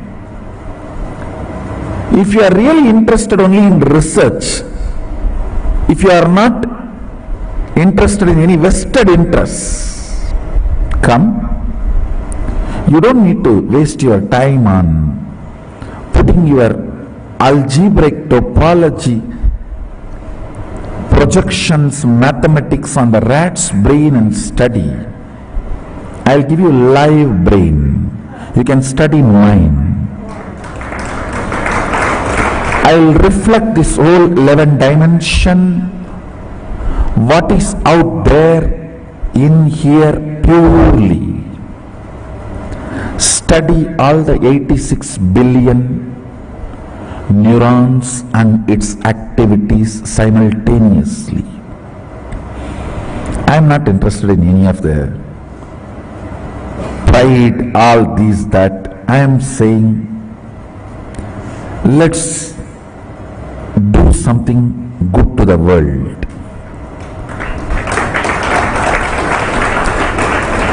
Not only me, I can recommend and request many of my disciples also to support you in your research. We can live reflect. Understand? Scientists are equipped with a algebraical topology which functions like a telescope and microscope together for microcosm, brain, pindanda. We are equipped with third eye penetrated by oneness, third eye opened by oneness, can be used same way algebraic topology is used in microcosm. We can use the third eye penetrated by the oneness in macrocosm. Understand? Scientists with their algebraic topology, which can function like a telescope and microscope together, study the multi-dimensional happening in the brain. We Shaivites, empowered by Mahasadashiva, whose third eyes are penetrated by the oneness, can show precisely what is out there in here.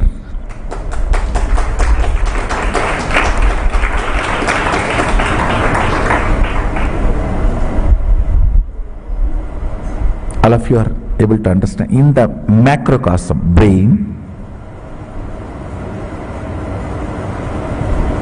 algebraic topology helps like a telescope and microscope to study what is going on in this. With that only they are coming to many understandings. I am telling them, please come here.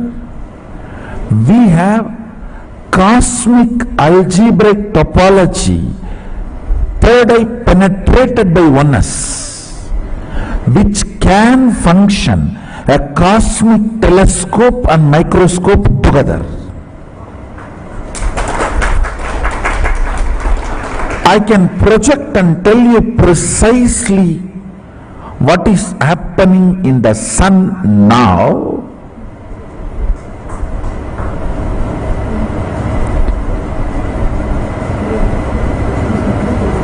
The precise temperature change or precise happenings of the sun, and precisely what is happening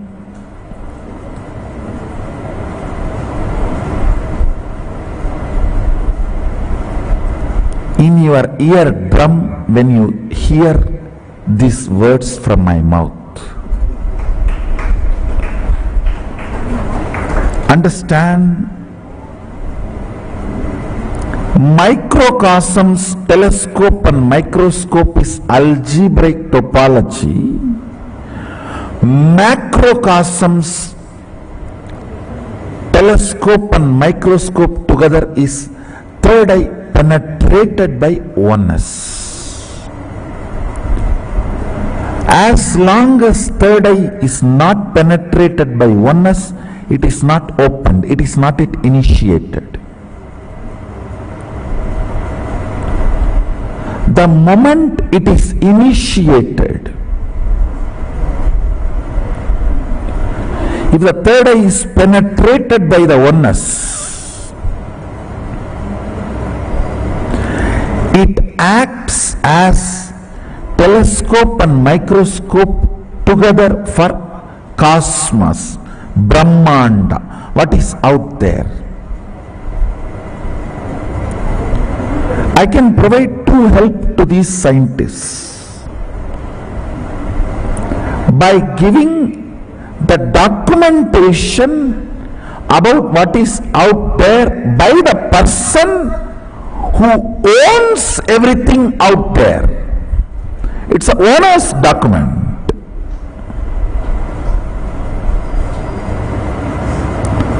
Who created and who is sustaining his own internal document. That is one. Second, I can provide direction and evidence of whatever is out there by making the pure reflection of that in here. Live human brain. You don't need a rat and rat's brain.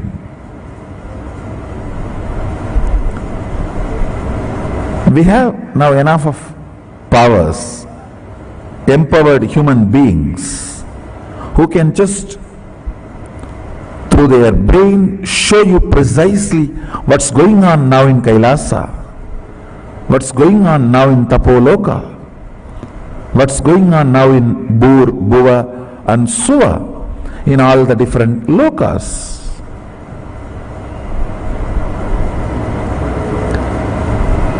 Understand, you do not need to use the rat's brain to map the data you collect through algebraic topology and verify them with a reality.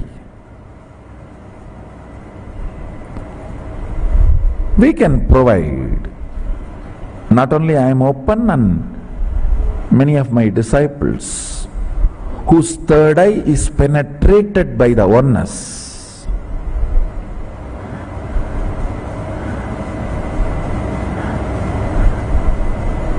I have not even entered into what I am supposed to share today. I am only introducing the fundamental understandings.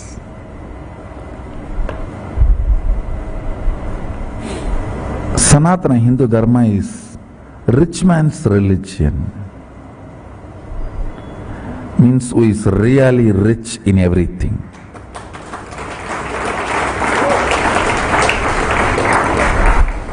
It is not created to control the mass with certain ideas and concepts and like a mental prison. No. This Dharma teaches you mind is a prison. So it never was generated. So whatever I shared now, I'll give you the essence in few lines. What is out there reflects here. Some of the scientists and researchers who are studying the reflection have found the reference. What is out there is not just 4 dimensions, at least 11 dimensions.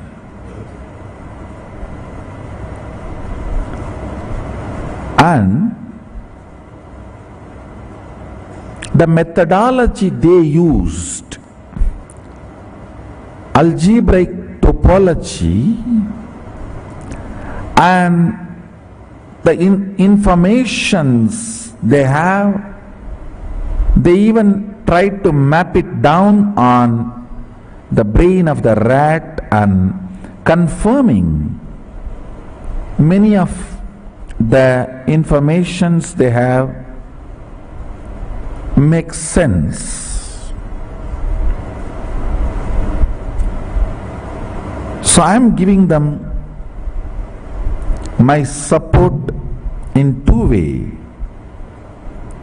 You are only working on what is reflecting here. Unfortunately, a normal brain's reflection is not complete. That's first. Second, we actually have a documentation of what is out there by the owner who is out there. And it is available in here. We can provide you the documentation. Next to the documentation, we can provide you a live laboratory where you can see the reflection, a pure reflection of what is out there in here, to take your researches further.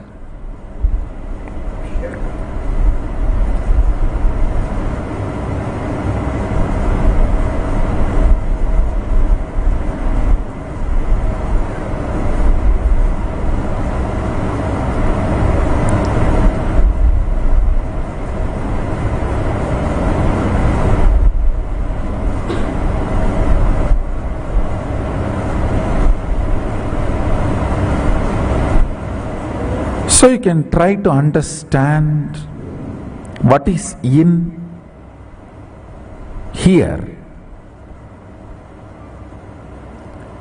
and what is out there. Pindanda and Brahmanda. Like your algebraic topology, which can function as a telescope and microscope together for Pindanda, reflection. Our oneness filled third eye can be used as a telescope and microscope together for the Brahmanda, cosmos. You have a live telescope, microscope together for cosmos. So the live telescope, microscope together for cosmos is inviting you all to support you all in further researches you want to do on this 11 dimensions aspect. So with this, let me start the program. I started the program saying I am going to introduce Mahasadashiva.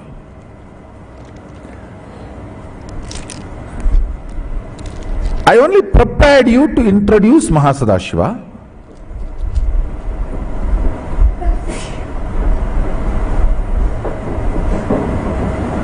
I need to convince you why such complex understandings about cosmos and life need to happen. Understand?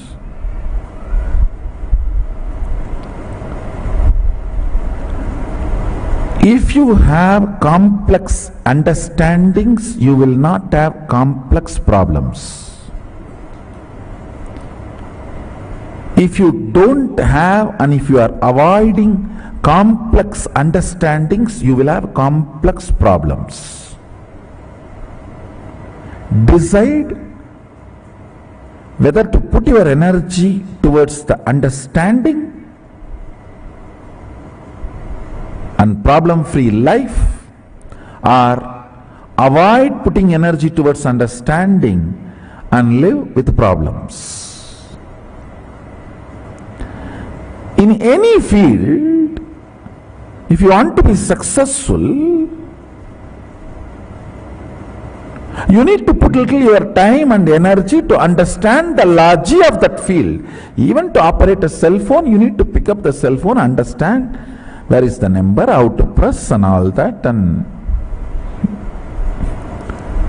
where to keep. You can't keep it somewhere and talk, you have to keep it in your ears and near the mouth. Now you need to understand the logic.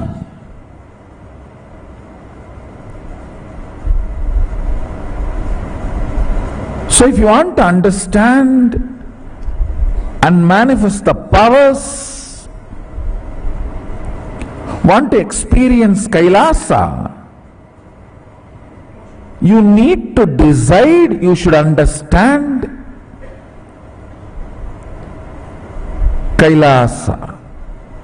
You can't say, oh, I am an innocent devotee and I am a simple person.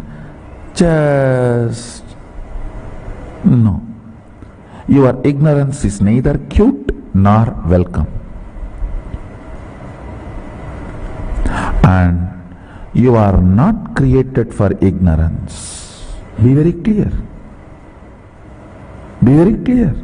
All you need is your decision to complete with the pattern of celebrating your ignorance as cute, as if something right, as if it's okay. No, it's not okay. It's not okay. Seeker is a person who is trying to understand cosmos. So you have to understand cosmos.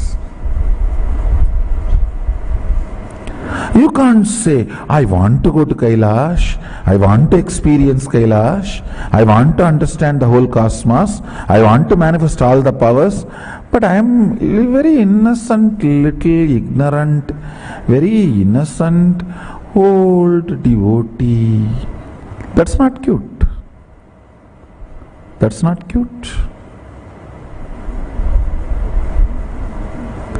Complete with the pattern of celebrating ignorance, because I am going to introduce some of the very important truths of life. We need to understand cosmos because we are working and living, functioning in the cosmos. Making it as simple as possible and mapping it in such a way your inner space grasps it, experiences it is my job. That is my job. I will do it. But not even interested in entering. Holding my hand to come along with me is not right. So hold my hand and come along with me. It means sit with integrity and listening and come along with me. I'll take you to Kailash now.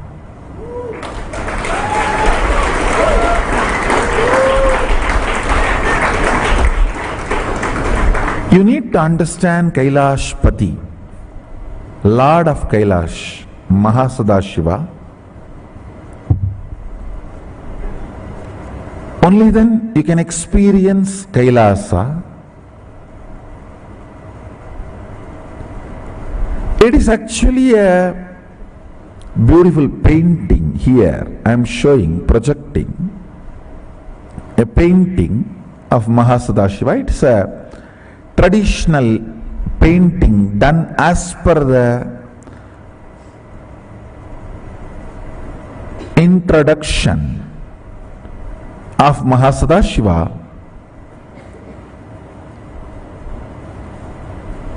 about his cosmic form.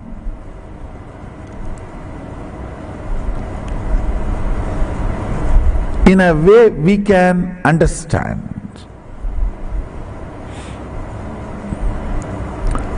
Originally he says thousands of heads and thousands of hands, means literally all the identities exist, is part of him. All the heads exist is part of him, whether it works or not. You may ask, even mine? Yes, yours, even yours.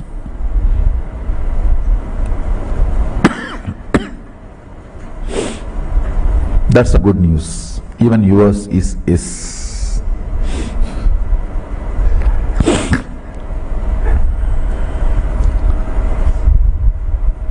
Here it is presented with a 25 head in a very symbolic way.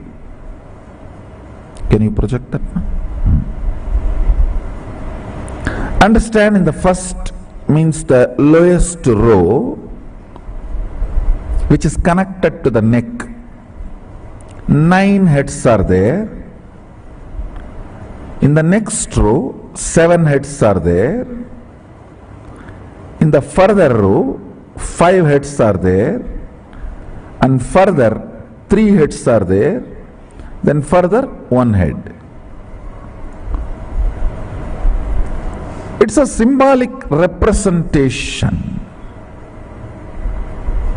And I wanted to tell you all, I am giving you only very minimal understanding which is required for you to experience Kailasa. It's like if you go to Universal Studio or Disney World, Disneyland, how they give you a very minimal introduction to let you experience and enjoy all the rides and shows and the place. Same way, I am only giving you a very minimal introduction. I am not torturing you with too much information. No.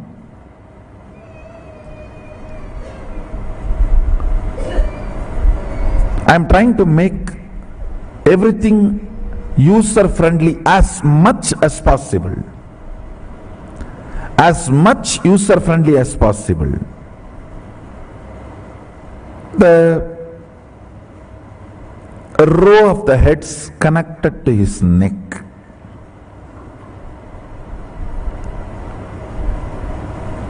Nine faces is mathematics of the universe. Listen. Mathematics of the logic and mathematics of the universe is different. Mathematics of the logic is 1, 2, 3, 4, 5, 6, 7, 8, 9. Number 1 plus 1 is 2. When you do this addition, subtraction, it is all whether the work or the result is only in your logic. For example, like a paper. If you put 1 plus 1 is equal to 2, that is only in the paper. But the cosmic mathematics is the actual dimensions. Like when I say the first phase, it is not equivalent to mathematical 1. It is a cosmic 1, means the first dimension of the universe, length.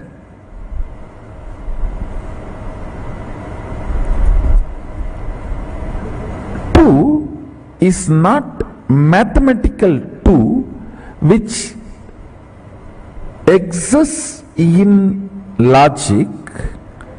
It is second dimension, plank.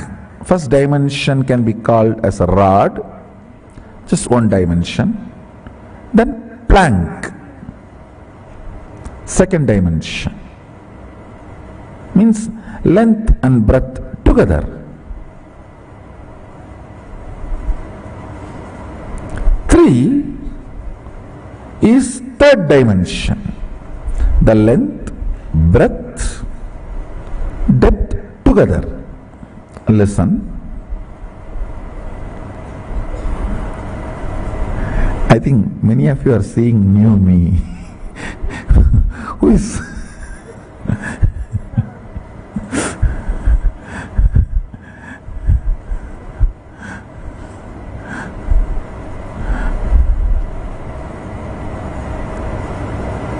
after the length, breadth, depth,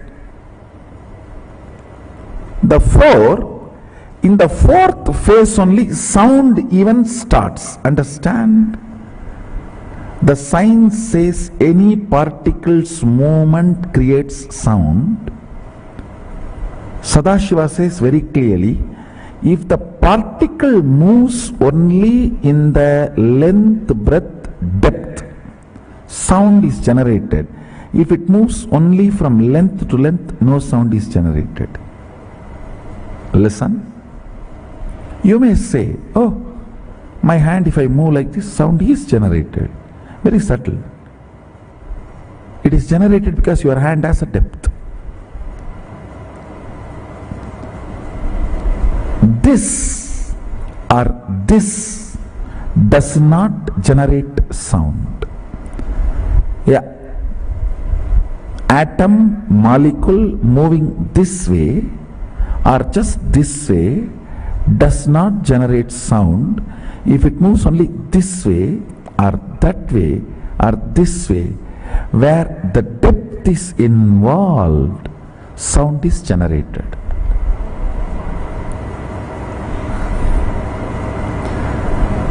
So only after the third dimension, Sadashiva, Mahasadashiva introduces nada, sound. This information is very important for you because the mathematical 1, 2, 3, 4, 5, 6, 7, 8, 9 is not cosmical 1, 2, 3, 4, 5, 6, 7, 8, 9. In mathematical 1, 2, 3, 4, 5, after 3 suddenly you cannot introduce something extra. 1, 2, 3, it has to be 4. Cannot be 4.5. That is mathematical, numerical. But in cosmical, 1, 2, 3, 3.5, 4. I don't even want to say 3.5. 3, something more than 3 and 4.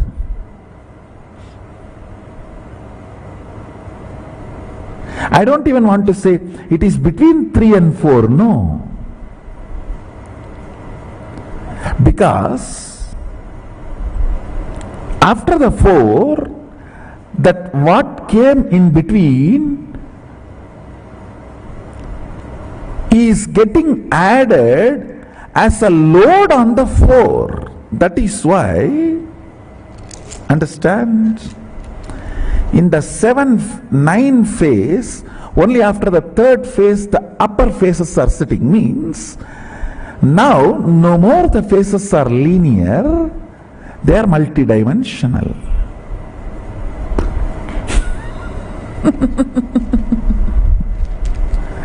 Listen. 9 phase. First phase length, 2nd phase breadth, 3rd phase depth. Now in the depth, sound comes as a new introduction. So after the sound is introduced,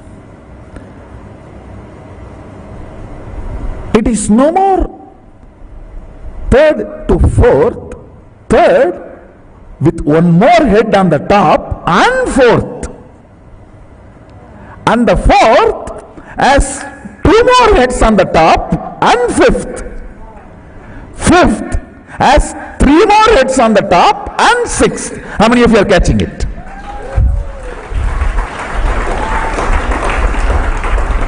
Understand?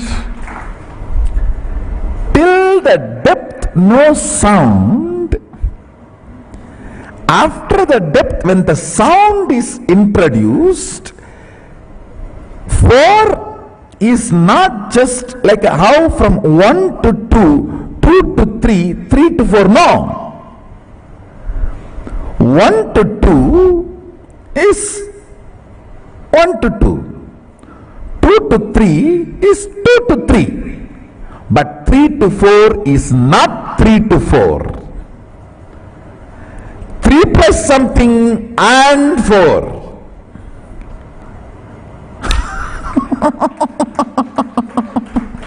Listen. In the depth starts happening sound. How many of you are grasping what I am saying? You see, you need to understand this, because when you explore you will manifest so much. I tell you, all values come when you know you are a valuable person. That is why it is value. In Tamil, Nanayam tan Nanayam therindaldan varum. If you know your value, your worth, only then you will manifest values in life.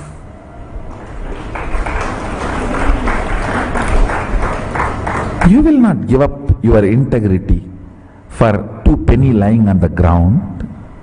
No. You know your integrity is much more valuable than that penny lying on the ground. So you need to understand. Listen. Now, length, the first head, second head, breadth, third head, depth, fourth head, time. But it is not just like how we moved from 1 to 2, 2 to 3, it is not same 3 to 4.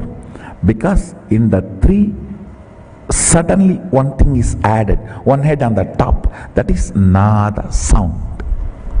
And sound cannot come just in y-axis travel or x-axis travel all sound is generated only in z-axis travel.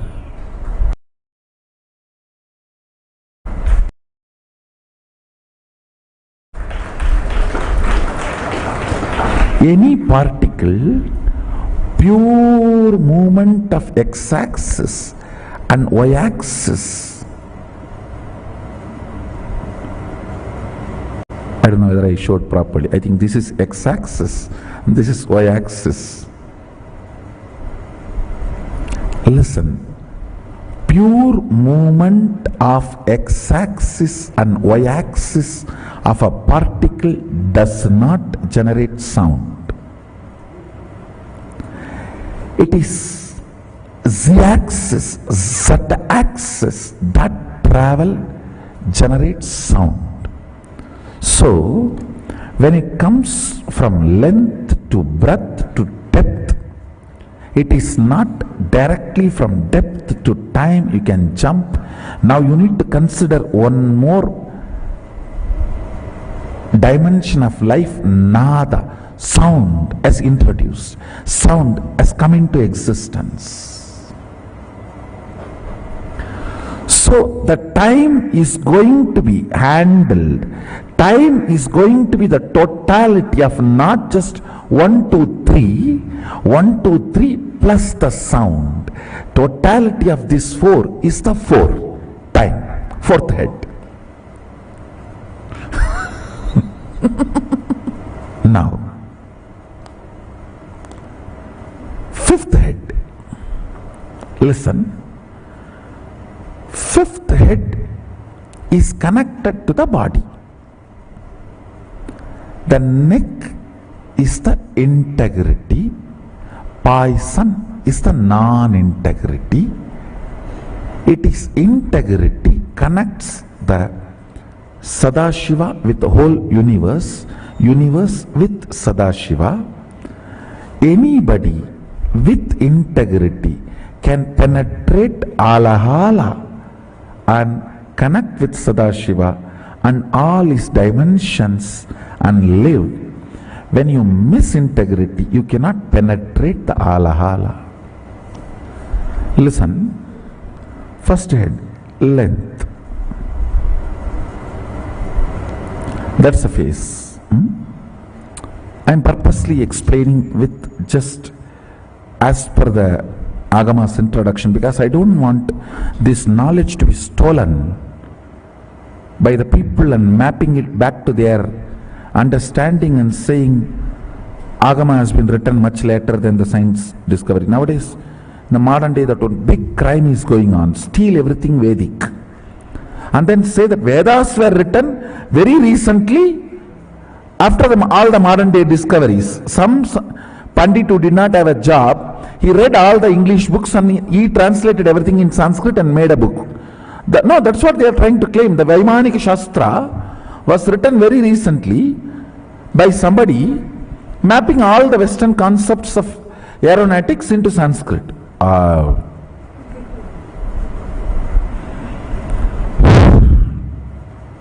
Okay. So that is the reason I am presenting it with the original visual map as it is. See, the first phase, length. Second phase, breadth. Till then, those heads are just independent. Nothing much above on them. You see, here they put it like a tower. But actually, when Sadashiva Mahasadashiva introduces himself, he says after the third head starts the next dimension. Means 7, when it is put on 9, only on the third, the next starts. Am I right? All of you understanding? All of you are catching it?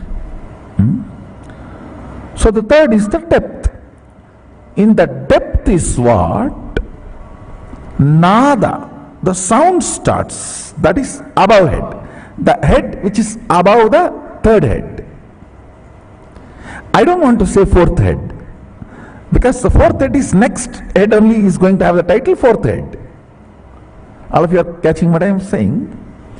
Above the third head, which is the side effect of 1, 2, 3, is sitting, which is sound, nada. Above the fourth head, two heads are sitting. Listen. Above the fourth head, which is Kala, sound, listen very carefully.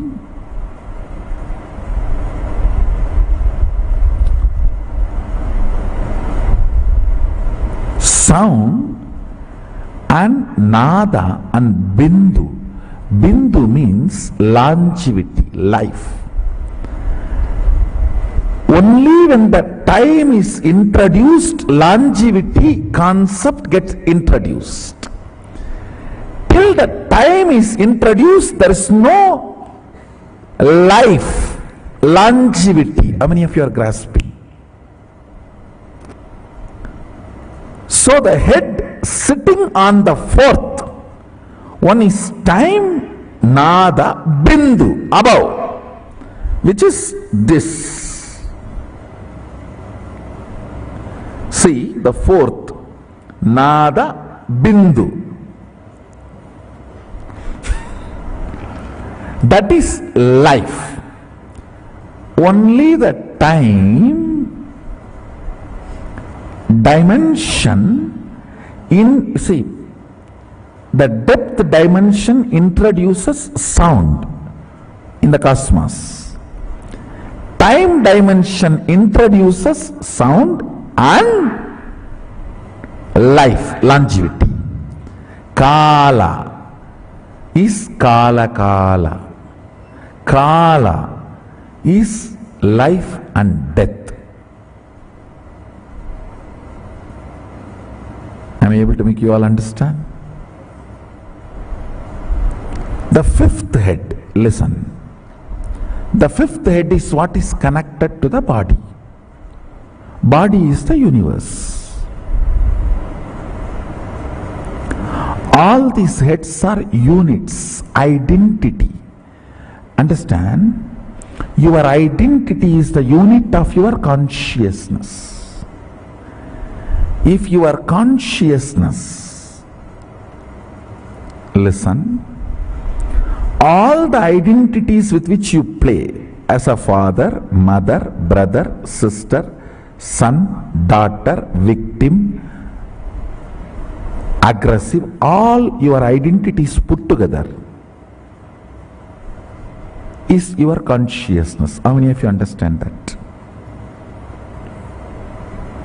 That is your world. Here, each head is the unit. Each head is the identity. All these identities put together is universe. Sadashiva, Mahasadashiva. Like all your identities put together is your consciousness. Identity is used as a unit to measure your consciousness. If you are entertaining more unit of father identity, that will be the lifestyle of your consciousness. If you are entertaining the beloved identity more units, that will be major aspect of your life. So measurement of your life, who you are, the Jivatma, Pratyagatma Chaitanya is done by the units of your identity. For example, if I have to write a formula about you, 7 unit father, 8 unit mother, 3 unit being a son, 4 unit being a brother, and 1 unit of being a charitable person, 2 unit of being a beggar, and 7 unit of victim, and 8 unit of courageous person. Identities you use is the unit with which formula about you can be written. How many of you are grasping this statement? Now, the identities of Sadashiva is the unit of the cosmos. See here, first phase is length, second phase is breadth, third phase is depth. But the depth does not just keep quiet as depth. If it is mathematical 1, 2, 3, it should be just 1, 2, 3. But it is not mathematical, it is existential. One man plus one woman mathematically is 2 persons, but existentially there will be third child. If you allow both of them to be there, there will be child. So existential mathematics is different from your logical mathematics. When the third dimension of the depth happens, I don't want to say fourth dimension, the next thing of a sound happens existentially. And next phase, when the next phase is added, this is time. When the time is brought into the scene, Nada and Bindu both are added. That is Nada and Bindu. Yes. You may say, why Nada should be added to depth and time? When the Bindu is added, Nada is no more an ordinary Nada. Sound which is not created never dies. Sound which is created dies. Sound which happens only with the association of length, breadth, depth can die, but the sound which happens with the association of length, breadth, depth, time and space does not die.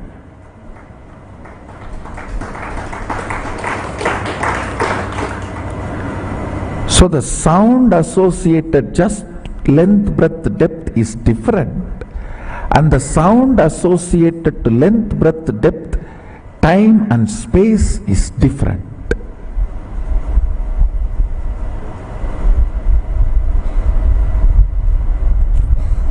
Just the sound generated by length, breadth, depth. Like I am moving this. This sound is different than the length, breadth, depth, time, all four create certain sound that is different. I'll give you the example. The sound generated by the two objects hitting, it is between length, breadth, depth and time. But the sound generated by my inner space, where length, breadth, depth, time and space is also involved, this can create the same space I am in you.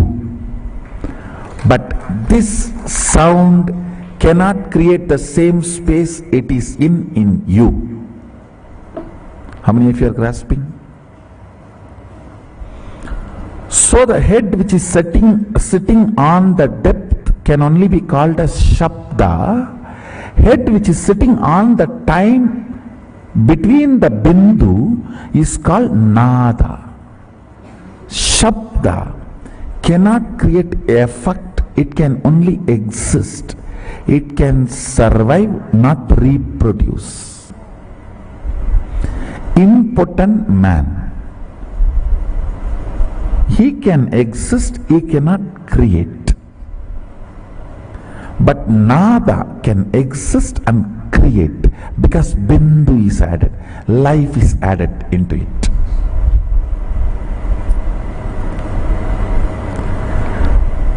A sound potent of producing something in you is nada. Sound impotent of making any impact on the universe is shabda.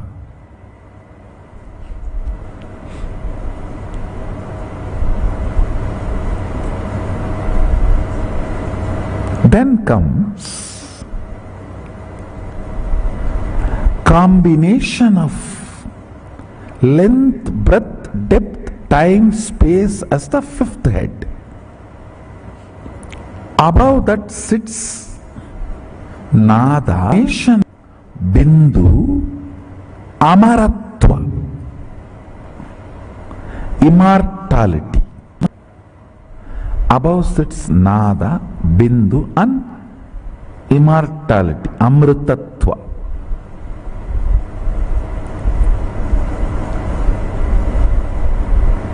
Tattva means unit.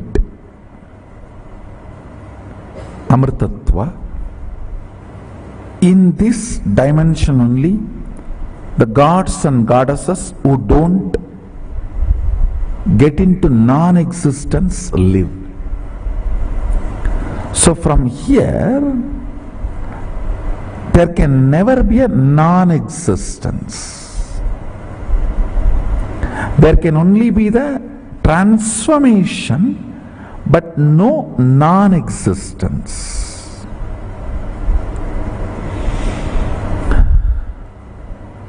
We may think, why do we need to know all this? If you know these basic understandings, you can map them in your life in multiple level, and it can strengthen your balance sheet. Understand? It can make you healthy, wealthy, happy, blissful, because many of these understandings awakens those dimensions of your brain. Already, if you are feeling too much is happening in your brain, raise your hand. Good. Those electrical signals, understand? When the owner is introducing his home and you are sitting in front of him, his neurons, brain neuron activity mirrors in your brain.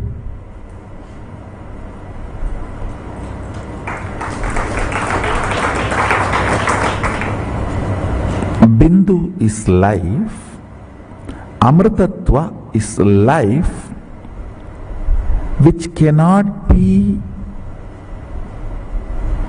dulled, reduced, diluted by length, breadth, depth, time.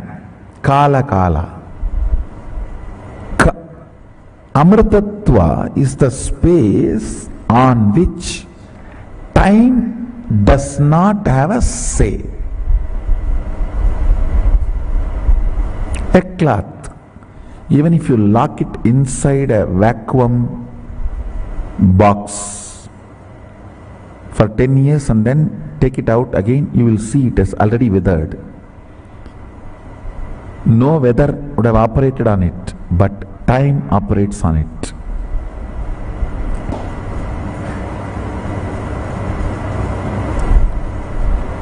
If you do not allow the time to operate on you, you don't die. If you don't remember you are aging, you will not be aging. That's the truth.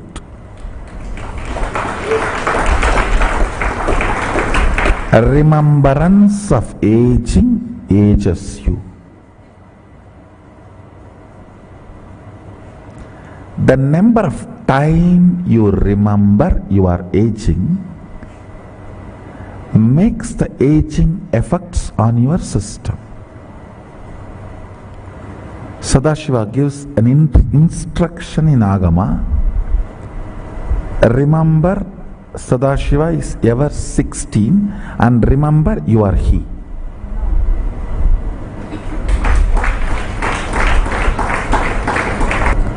In those days, that 16 is something like a peak health and peak possibility. Even if you are brought up in a Gurukul way of life, by 16 you will manifest all the powers. So that is the reason that 16. Now, length, breadth, depth, time, space, all these are called dimensions of universe. The Shabda, which is byproduct of depth, Nada and Bindu, which is byproduct of time, Nada, Bindu, Amritatva, it's called Amrita Kala. These things, these heads above, they are called multi-dimensions of the universe. Understand? You cannot call Shabda as the fourth dimension of universe. No. Third multi-dimension of the universe is Shabda. Fourth multi-dimension of the universe is Nada Bindu. Fifth multi-dimension of the universe is Nada Bindu Amritakala.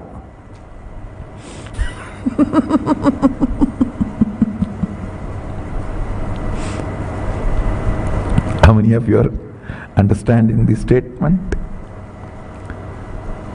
First dimension is first dimension. Second dimension is second dimension. Third dimension is not third dimension. Third multi-dimension. Because with the third, the new dimension of Shabda is introduced.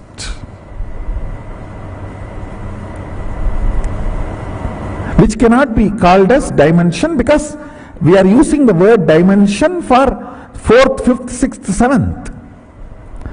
Third multi-dimension is, see, for example, the third multi-dimension depth has length, breadth, time and depth all together. Sorry, not time. Length, breadth, Shabda and depth together is third multi-dimension.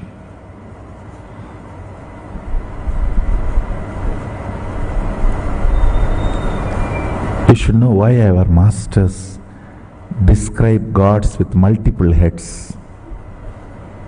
Fools are those who criticize the forms of our Hindu gods, who do not know the universe. They say, why so many heads, so many hands?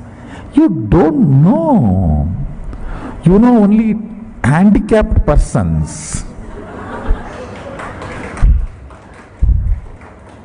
You do not know multi-handed persons. You know only headless chickens. You do not know multi-headed beings.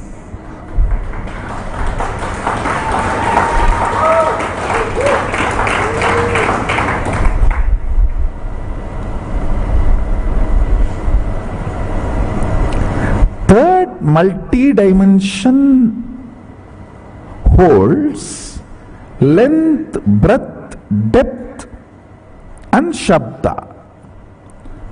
The fourth multi-dimension holds length, breadth, depth, time, Nada and Bindu.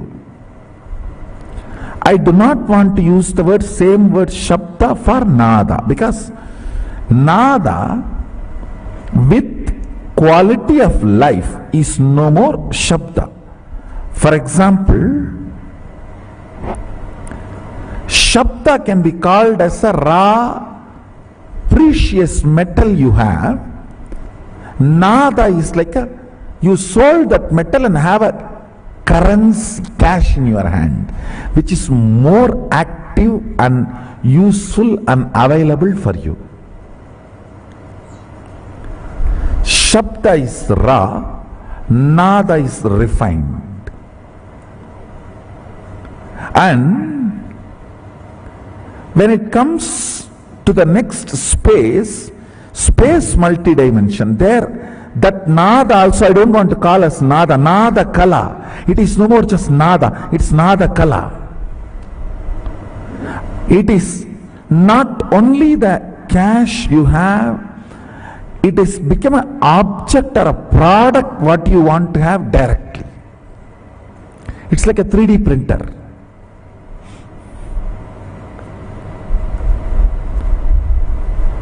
Out of Nada Kala, you can just directly do 3D printing of anything you want.